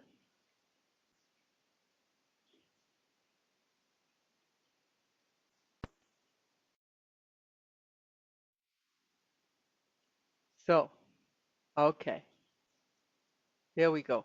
So um, the rest of the time we spend together in the training modules in the next hour, I just want to add a couple of things that I think are very helpful to conduct one-on-one family constellation sessions, and a bit of troubleshooting at the end. What happens when? So start with one of my tools that I use, obviously not in a virtual, but in a physical one-on-one session, is I use essential oils. Anybody else uses essential oils? Yeah, Sylvia, Malinda? Nice. Very nice, Yoda. So, uh, well, I don't want to talk about essential oils as such. So it's just another tool you can add, and I explain to you how I use it. So there are two basically uses for me for the essential oil. I use it to find out hidden emotions. I'm not using essential oil for physical ailments, by the way. I'm just using it for emotional and spiritual healing.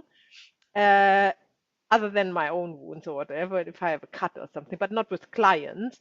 There is a lovely book that is called Essential Emotions. It's also an app that you can purchase, and there you can look up for every essential oil what is the related emotion, and what is the issue that can be worked on to release this emotion, right?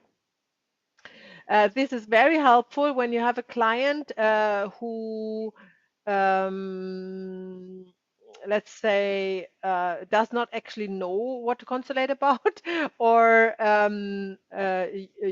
you don't know where to tackle how to tackle the situation. The one-on-one session with your client, you can do an oil reading, find out the hidden emotion, and discuss or read that out to him or her, and then see the reaction when they say, "Oh gosh, that sounds like me," or "That's how do you know that this is what's going on inside of me?" Then you have already a starting point, to have your one-on-one session. You can do this as oil reading either intuitively or with technology. Anybody of you knows iTovi? No?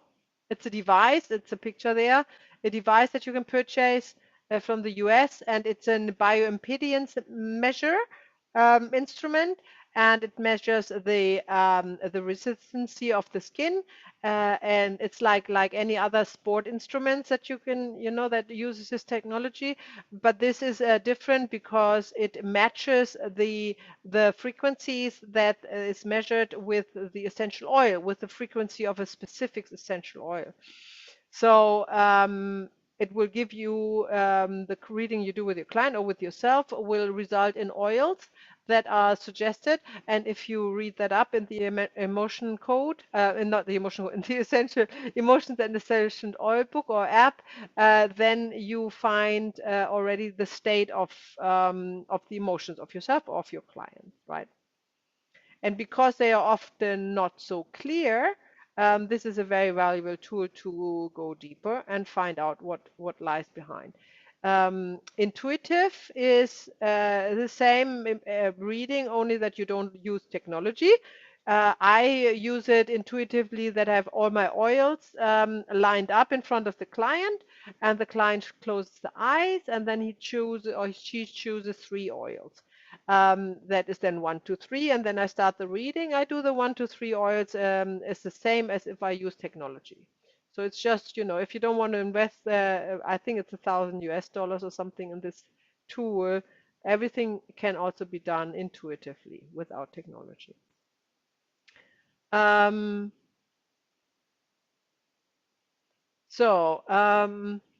Essential oils obviously is the oil of a specific plant, and every plant has a different oil.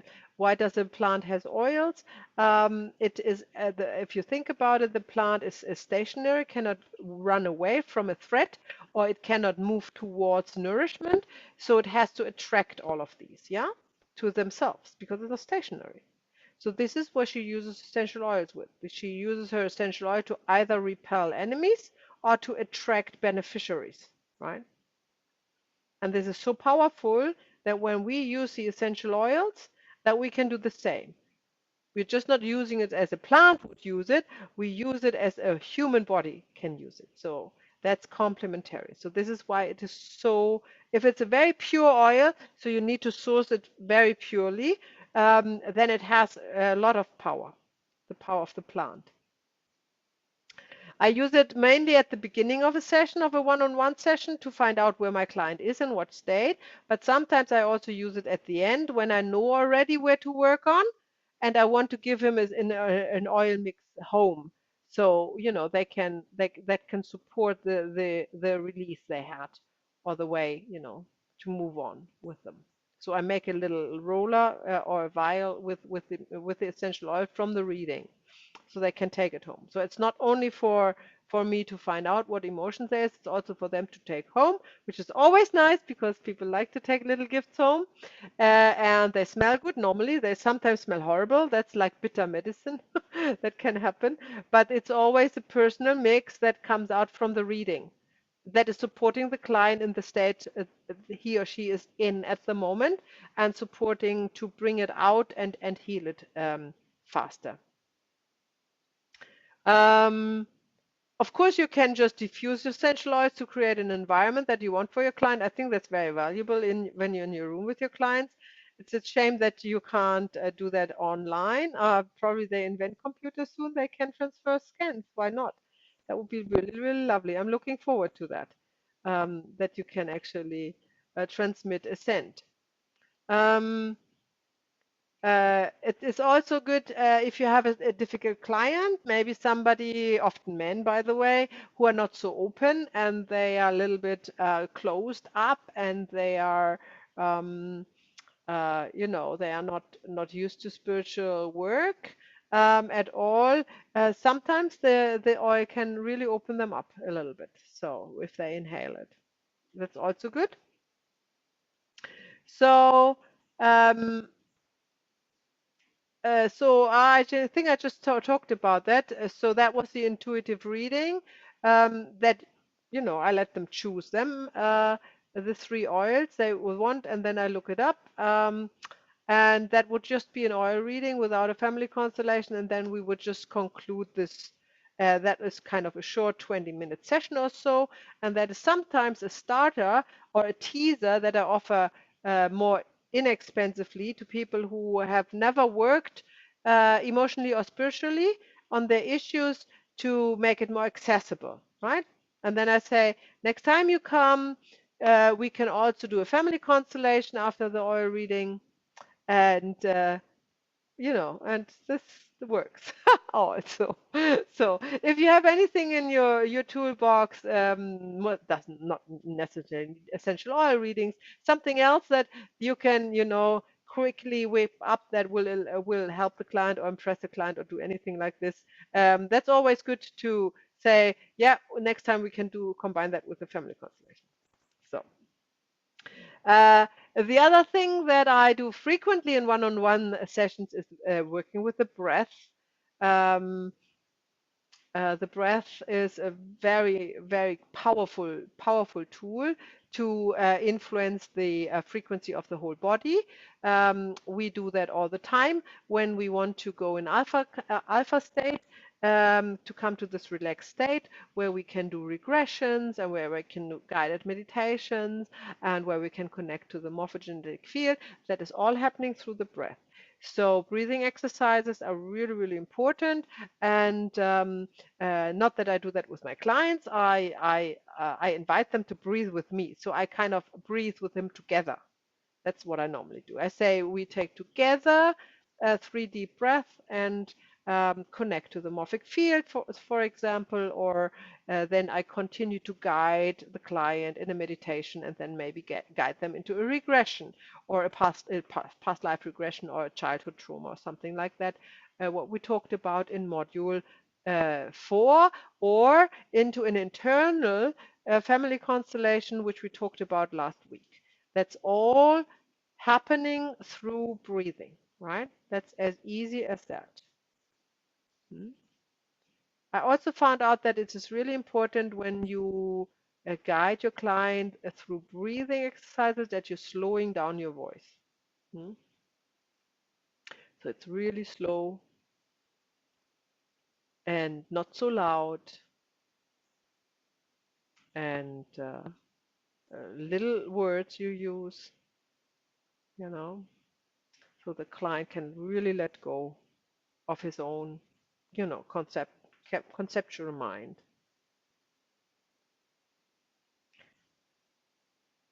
So the simple breathing methods that I use, and I also use it in yoga class, is a deep belly breath, or the yogic breath, or the ujjayi breath.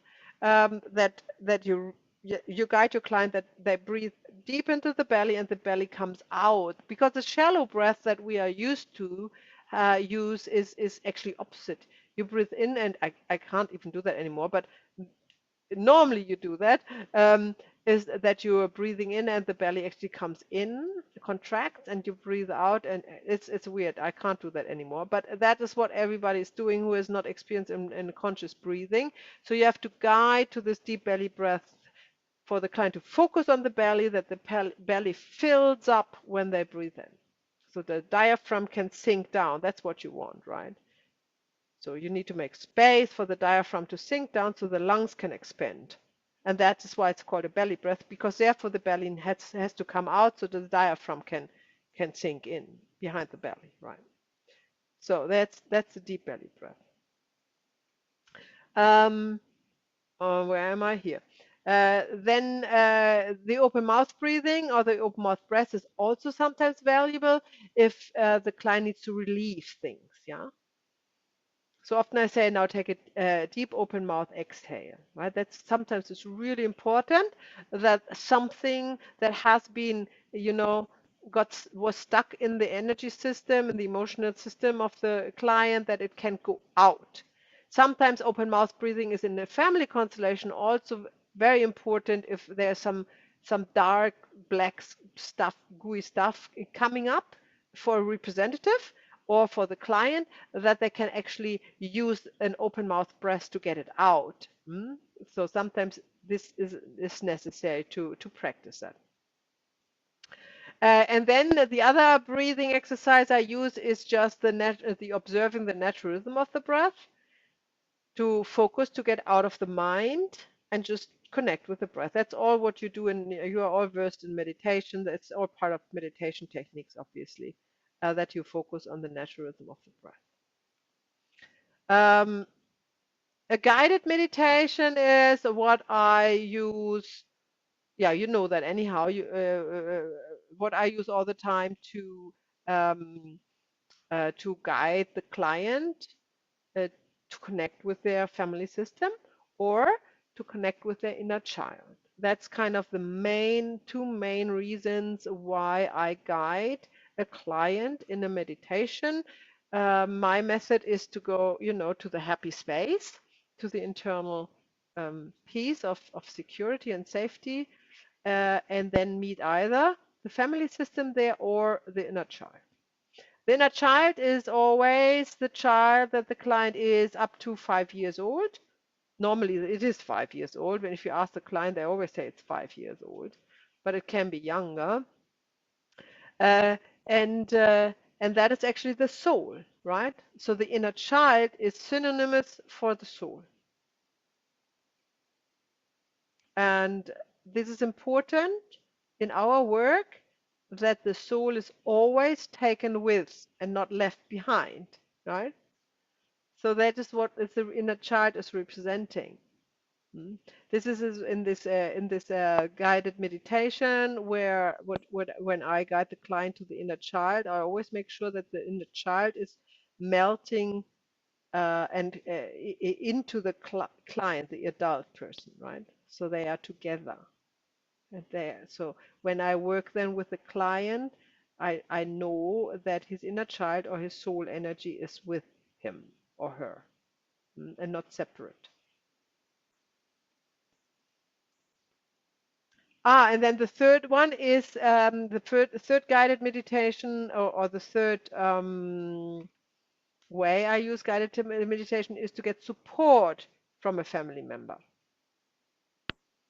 Um, so this would be one of the guided meditation. I'm sure we have done that because all of these meditations I have certainly done with you throughout the course of the modules and also in the open workshops, is when you go to your happy place and then you ask your client to invite into his or her happy place one family member, or more family member, and then focus on one family member that stands out. Hmm? And that's also actually pretty much the meditation that I have when you get the newsletter, the gift that you can download, that you can use. That's when you are guiding your client to get support from a family member. Hmm?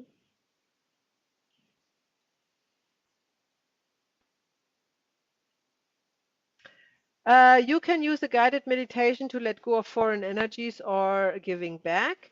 Um, that's a guided meditation that would encourage the client to be able to give away foreign energies, energies he has collected from other people, yeah, to the people to whom they belong, which could be also emotions, of course. Hmm? And therefore receiving the hold back love, that they have, yeah, the other people hold back, because that's all they have to give is love instead of their, negative emotions or whatever it is or was. So this is all this is what we all collect through our lifetime. We all collect foreign energies, foreign emotions. Somebody's leaving something behind, so to speak, yeah, through an emotion in your own energy system. It's still stuck there, floating around, and in some way or the other is a burden. It can be minor, it can be big. That's not to say that, depends on the situation, but all of these are not ours. And there is a way to give them back to where they belong through a guided meditation, which is also quite beautiful. I'm not quite sure. We might have time to do that. Did we do that? That's a meditation where you have the crystal and the heap of gifts that you are giving out. Did we do the meditation in the course? Doesn't ring a bell to you? Maybe not. Maybe we do that today. Okay. You can also, in a guided meditation, release a family member. For example, your client might hold on to a family member, um, uh, although that's not needed anymore for some reason, and that's also beautiful in a guided meditation to make sure that this release can take place. Okay, so we do the guided meditation. Let me just see what's coming up here. Um, so when I say energy, emotional or spiritual healing, that can be all the same thing. By the way, it's probably just a play with words. Some people use different words for the same thing. Um, in a one-on-one session, it is really good if you have your own tweak, if you have your own energy, emotional, or spiritual healing method to combine that with family constellation. Again, I'm not saying to mix it up. I'm saying to combine it, meaning making either the opening or the closing use of your own methods. But let the main part of your session be a classical family constellation. Yeah. Hmm? I have had, just as a matter of example, I have heard from somebody here in New Zealand who is offering family constellation workshops with tarot card readings. And I haven't been there, so I can't talk about it. But I know the person, I know her. And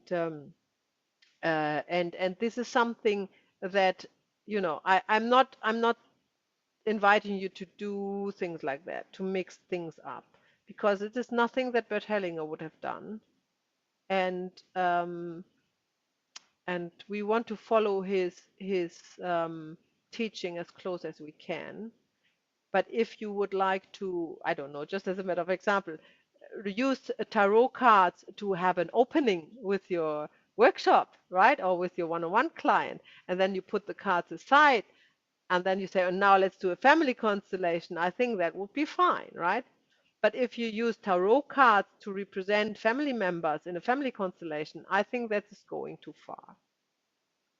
Hmm? So that's the difference between mixing methods and using methods, right? Different methods. Um, and yeah, and this is hard to integrate those things in a workshop with multiple people, but it's easy to do that in a one-on-one session.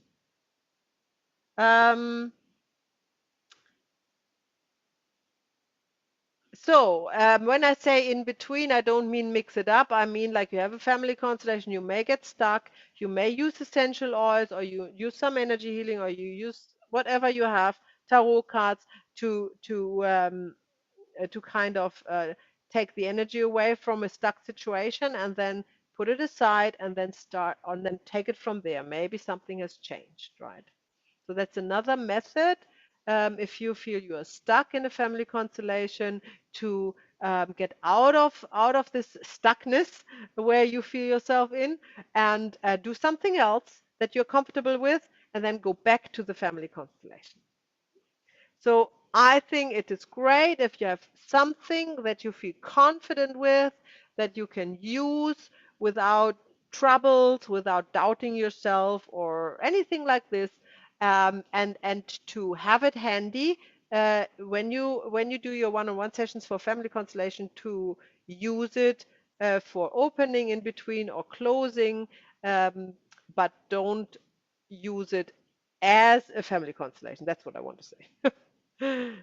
Not to mix it up. And then you have a closing in every one-on-one session. So what you want to do in general, you want to stick to the time frame, because that's the expectation of the client and yourself, and that's kind of also the balance of your service. So you get a certain amount of money, they get a certain amount of time, and that's good. And if you work much longer than expected, then you actually do two sessions in one, right? Because you can say, okay, we leave it here, and then we can work, we work another time, and continue to work with it, right? So I think that's important, to stick to the time frame that you set yourself and your client. Um, Talking about time frame, plan a time at the end of the session for the closing, probably 5 minutes. Can be also really, really short, but a closing is paramount that you have that, because you want the client to be assured that they leave the morphogenetic field, and that they have absorbed more or less what has happened. They may have time to ask a brief question. Not that you want to talk about the family constellation too much, but when there's a pressing question, then definitely you want to calculate some time to um, to answer it. But remember not to discuss the entire constellation with your client. They are not a trainee. They don't need to know why you do things, right? That's not the point. And they will never understand it anyhow. They will have at the end, when you try to explain why you do things, and you try to explain the orders of love and whatnot and dynamics, and then they have more questions after than before, obviously, right? Because they didn't do a 200-hour training or anything alike. So how can they grasp it in 5 or 10 minutes when you try to explain? It's impossible. So don't bother. You do your job, and let it just do its own thing in the client, its healing thing. You want also to make sure the client is out of alpha state. That's normally quite easy. You just assure the client that he feels connected and aware of the room they are sitting in. That's normally enough to come out of alpha state. I have never had the situation where a client wasn't able to come out of alpha state, so I can't talk for that. Um, but if it happens, you just reassure that they know where they are and they feel the weight of their body. That should be enough, that they are already out of alpha state, when they can do that. Um, as I said before, avoid to talk about the session in retrospective. That doesn't do any good. I can tell you that from experience. You're not gaining anything from it. It will all dilute what you have done, and bring it back to the mind, rather than let it sink down into the heart, right? In the closing also, or after the closing, make a plan for the client where to go from here. So Bert Helling was always like, don't come back. It was like, don't come back. He was not a fan of these reoccurring sessions, right? So he said, okay, no, you need time to do, to let it sink in. It can take up to half a year. So don't come back before half a year. That's always what he says. Yeah. I'm I don't I'm that's fine, of course, but it's also nice to work with clients in a row of sessions. Definitely. So I do think it's valuable. And I definitely do that. I just trust the morphogenetic field, and I urge you to do the same. And that means without any concept or restrictions. Just allow it what it is. When the client wants to book you again in 1 week, then so be it. When the client never comes again, then so be it. Yeah, I mean, what's the point? When the client comes back in half a year, then so be it. It's all guided, yeah? So don't overthink that. It's not, and don't take it personal. That's just what the field wants to happen. And as more you can relax into that, as better you can work. Hmm? Um, ask for a review if you set up a new business. Of course, you know how important that is to have reviews. Don't forget that. Don't let your clients run away without leaving you any kind of comment. Or if it's online, ask them to do an online comment or something like that. It's normally enough to have 10 or 12 or something like that, but the first 10 or 12 are hard to get. So just start immediately with your first client. And then I said, so I don't ask the client to schedule a new appointment, but when they ask me if they can have a new appointment, I say sure, right? I don't say no. That would not feel right to me to say no, you can't. It's kind of my thing. I think you go with the flow. Okay, a few words about troubleshooting. The client cannot get out of alpha state. We talked about that. Make sure he can feel his weight of this body and he knows he's in the room where he's actually sitting. So then he would be out of his happy space, out and automatically out of alpha state, right? If there's something going on and your client is confused and maybe still connected with the family system or in the morphic field or maybe entangled with a representative or anything like this, what you do is you do a short regression to the session. In a severe case, short regression to the session, and then you lead out of the session and alpha state again, right? So you just repeat it. Hmm? That's that's all you can do, and that's definitely doing the trick. Hmm. So troubleshooting. What is when the client is not happy at the end of the session? We all fear that. Oh my gosh, what am I doing when the client is unhappy?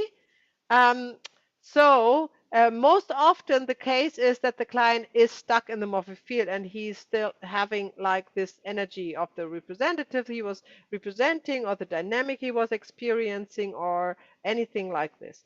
So follow the steps to guide the client out of the morphogenetic field and see if this is still persisting. Uh, then, if it's still persisting, then talk to the client about expectations. Because why would he be unhappy with a session when you were just spending an hour of your time focusing on the client's issue? Nobody can be unhappy about that. So the only way that they couldn't be unhappy is because they had expectations of a certain outcome of the session that didn't come.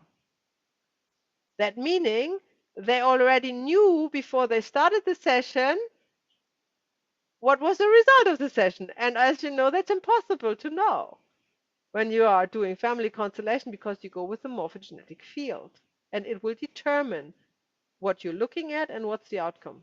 Right? And normally, from my experience, if I start to ask them for expectations and what expectations are and explain to them that in the morphic field, expectations are from the mind, obviously, but nothing heals from the mind. The healing comes from the soul, and that is connected to the morphic field.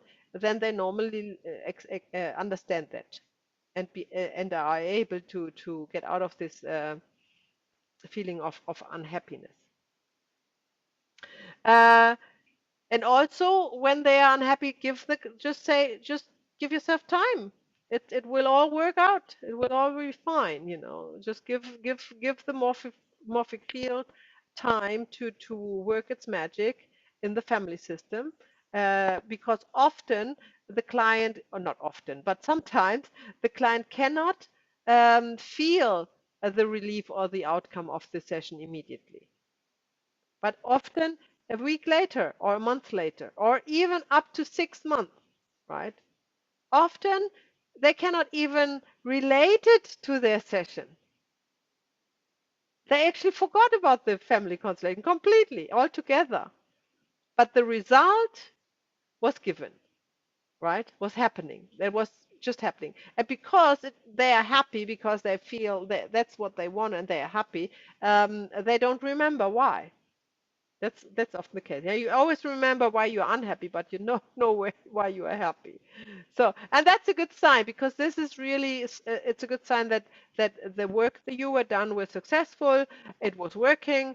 You did constellate, facilitate a family constellation, and when the client doesn't even remember it, that's the best sign that it has actually transformed into the new energy that the client is in. Um, of course, when a family constellation is not finished and the time was running out, the client is probably not happy just simply because the constellation was finished. Then I would make a new appointment, which I would actually recommend the client to say to come back soon, a few days or a week later, and to continue to work. When I say to continue to work, I don't mean that you are, if you use a figurine, that you make a picture of the figurine, and when the client comes back, you place the figurines back where they were when you ended. That's not what I meant, because then you are not connected with the morphic field. You would start the new session new, because in this time frame where the client was away, something would have changed, and that would already be history, what the session was about. And when your client asks you, oh, remember last time my mother was there, and then my father was there, and I was there, and we didn't have time to finish it, then you just say, yep, and that was a week ago, and now we see where they are now, because they will also have moved. All of these energies represented by figurines, they will have moved, not only the client, in this time frame where you have met. So this is why you want to place them new, the figurines, and see, how you can work with it.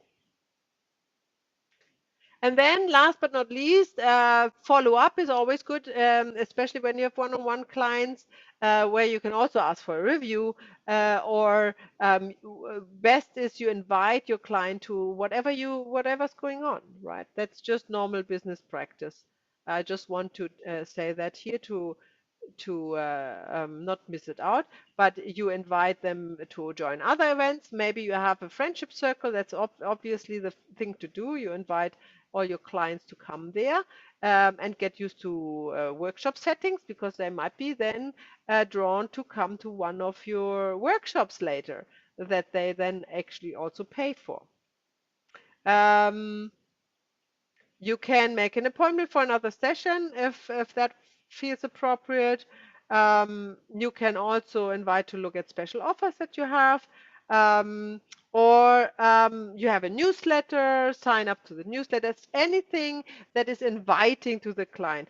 When I was with somebody, and then I get like a a nice email saying, nice to meet you, and here's what I also do, and if you're interested, get in touch. That's nice, right? If I only get an email, can you please leave a review, that's probably a little bit, I don't have time for that now. I do that later. So really think of something that you can offer or give, and then ask for a review. I think that's probably the best way to go. Okay, so the last but not least thing we do is the meditation. I wanted to demonstrate to you, and before we do that, I want to stop sharing. So that's my last slide. I have this figurine birds that I'm working with. I have from Switzerland, and I'm selling it as well, although I have no idea what uh, um, uh, the postage would be to Indonesia. So I'm not saying it's a good choice to buy it from me, but might be not that expensive. And just saying, I have it here and it's for sale. So in case you would be interested, I can find out what postage would be to Jakarta and let you know. Okay, so I stop sharing now, so we have time for the meditation. And then for the closing of our training module. So let's do the meditation, giving back foreign energies. I invite you to sit upright on your chair or on the bed or wherever you sit. Keep your spine unsupported. The shoulders are straight but relaxed.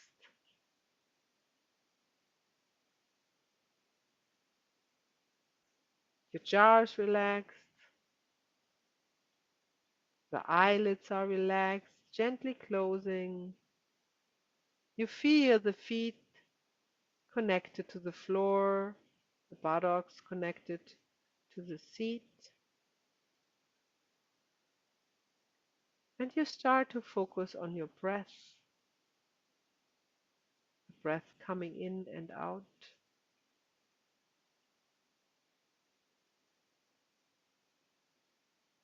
Deep breathing into your belly.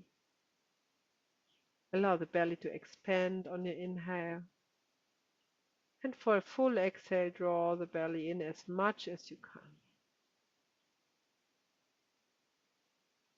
And with every breath, you get more relaxed. Let go of any thoughts of the day, any worries, any excitement. And you sink deeper into your inner space of peace, tranquility, the space where you are safe, where there's no worries, no problems, nothing needs changing, everything is good as it is. The space where you're in the now, where you are okay as you are, exactly as you are.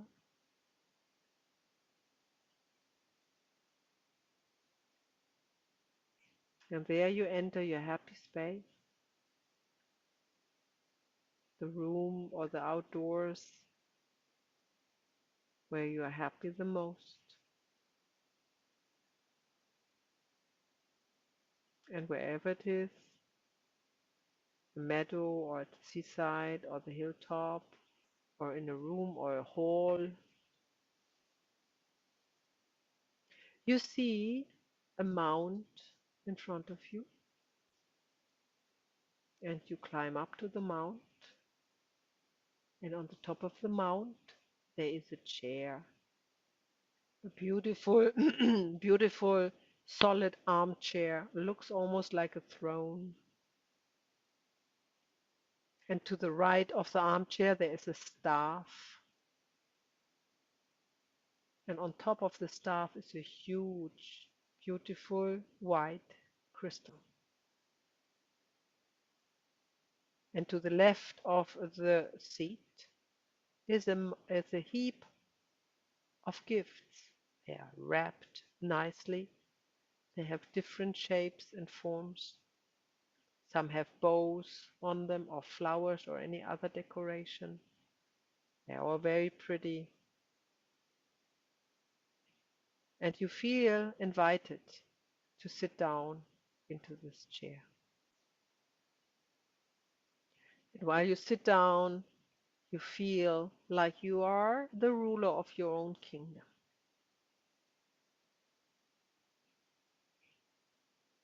You are the one to have the say. And you know it's time to say everybody who has left his or her energies or emotions with you, to invite them to come and take them back. And with sending out this intention, you already see on the horizon, or when you're in the room through the open door, how people coming in. They come closer, you start to realize them, and they all start to climb up the mount, the hill where you're sitting on top. It could be few, it could be many. You might know them or remember them. You might even not remember. Doesn't matter. You invite everybody who came to line up in front of you. And then you get up off your throne, facing the first person, looking in the heap of gifts for the one gift you want to give him. And then you take that gift and give it to the person and say, "This is for you. I have carried that and keep that for you, and now it's time to give it back to you. This is yours, not mine, and I am not going to keep it for any longer. Here is it. It is my gift for you to take back what belongs to you." And so you give the gift to this person. And as an exchange for this gift, this person is radiating from his heart a ray of light of a beautiful color, and is going straight into the crystal to the right side of the chair, the throne. And you see how the crystal takes this light and changes its color. This is the love that this person has held back, that is now released by getting back the gift. That what belongs to him or her for the first place. And when the ray of light ended, the person bows to you, says thank you, and you say thank you too. And you watch this person leaving the mount, fading into the distance. The second person steps in front of you. You find from your gifts the one for this person and gives it to him or her and say the same words. "This is yours. I'm not going to keep it for you any longer. I give it back to you." And then invite you to give me in return the love that you have held back. And you see how this individual radiates its light from the heart into your crystal. And again, the crystal changes color. And then with a small bow, you say thank you to each other. And he or she is leaving. And the third person steps forward. And you find the right gift. And so on it goes. You give the gift. You receive the light into your crystal. You say thank you. And see this individual leave. And there might be many more that came forward. They all receive the gift, one after the other. And your heap of gifts is getting smaller and smaller. And the lights and the colors in the crystal are getting brighter and brighter and more beautiful. And so you continue until you come to the last person that receives the last gift, and there is no gift left. And the last ray of light is streamed into your crystal. And you see the last person leaving. And you look to your right, and there is no gift left. And then you look to your left, and then you look to your right, and you see the crystal, which is beautiful, beyond measures, full of colors, radiating from the crystal. And you take the crystal from the staff, adoring its beauty, and then you take it into your heart, where it combines with your love and light, and fills you and your every body cell, and also the space between the cells, with this love that you have finally received, that you are entitled to.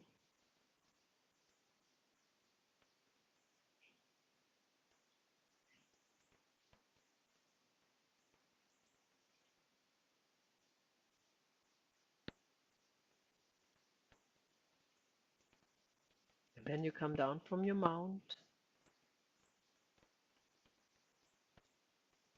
walk through the door and out of your happy place, and come back to your room where you're sitting now, feeling the heaviness of the body on the chair.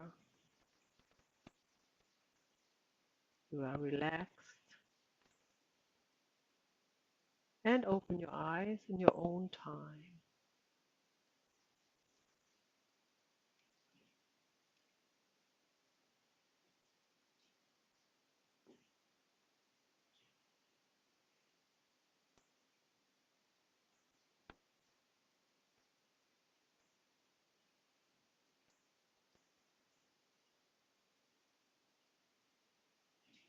All right.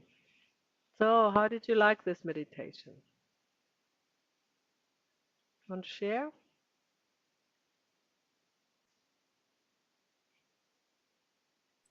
It's a very beautiful meditation, Maya. Yes, Profound. it is, eh? Thank you. I've got this meditation from Malcolm Southwood, and Malcolm Southwood, in return, has said this meditation has been given to him um, with the um, uh, with the intent that he shares it as much as he can, because it is so profound. Very good. Okay, so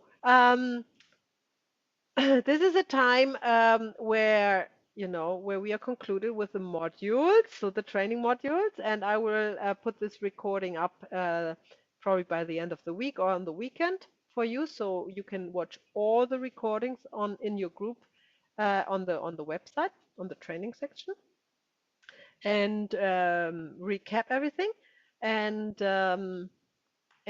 use it in our training sessions, in our practice workshops, I mean, that is coming up.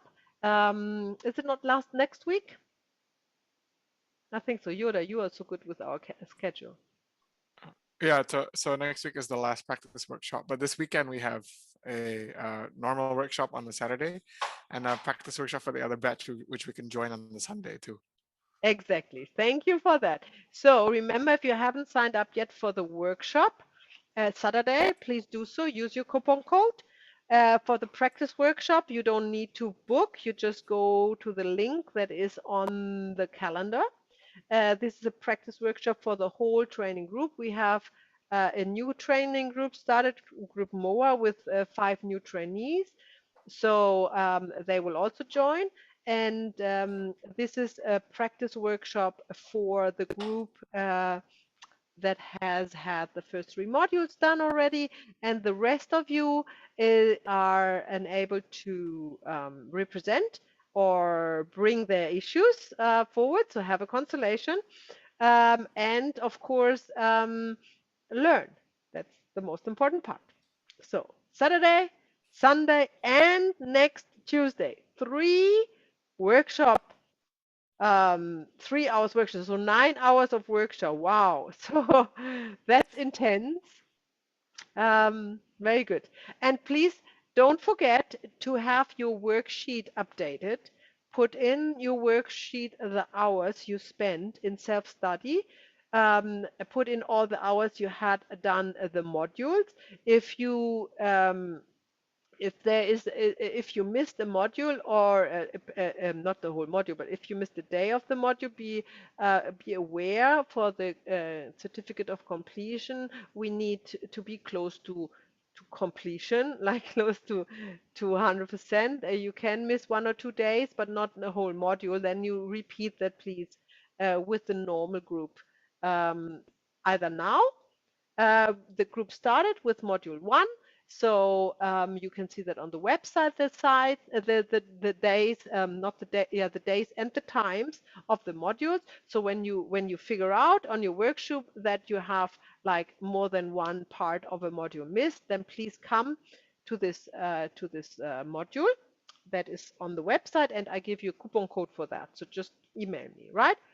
Okay, and then put in your workshop your self-study hours. So every time you watch a recording, every time you read a book, every time you work on your paper, that is when you put self-study hours in. Yeah. So you come to your, I don't know, close to 100 or what it was, self-study hours.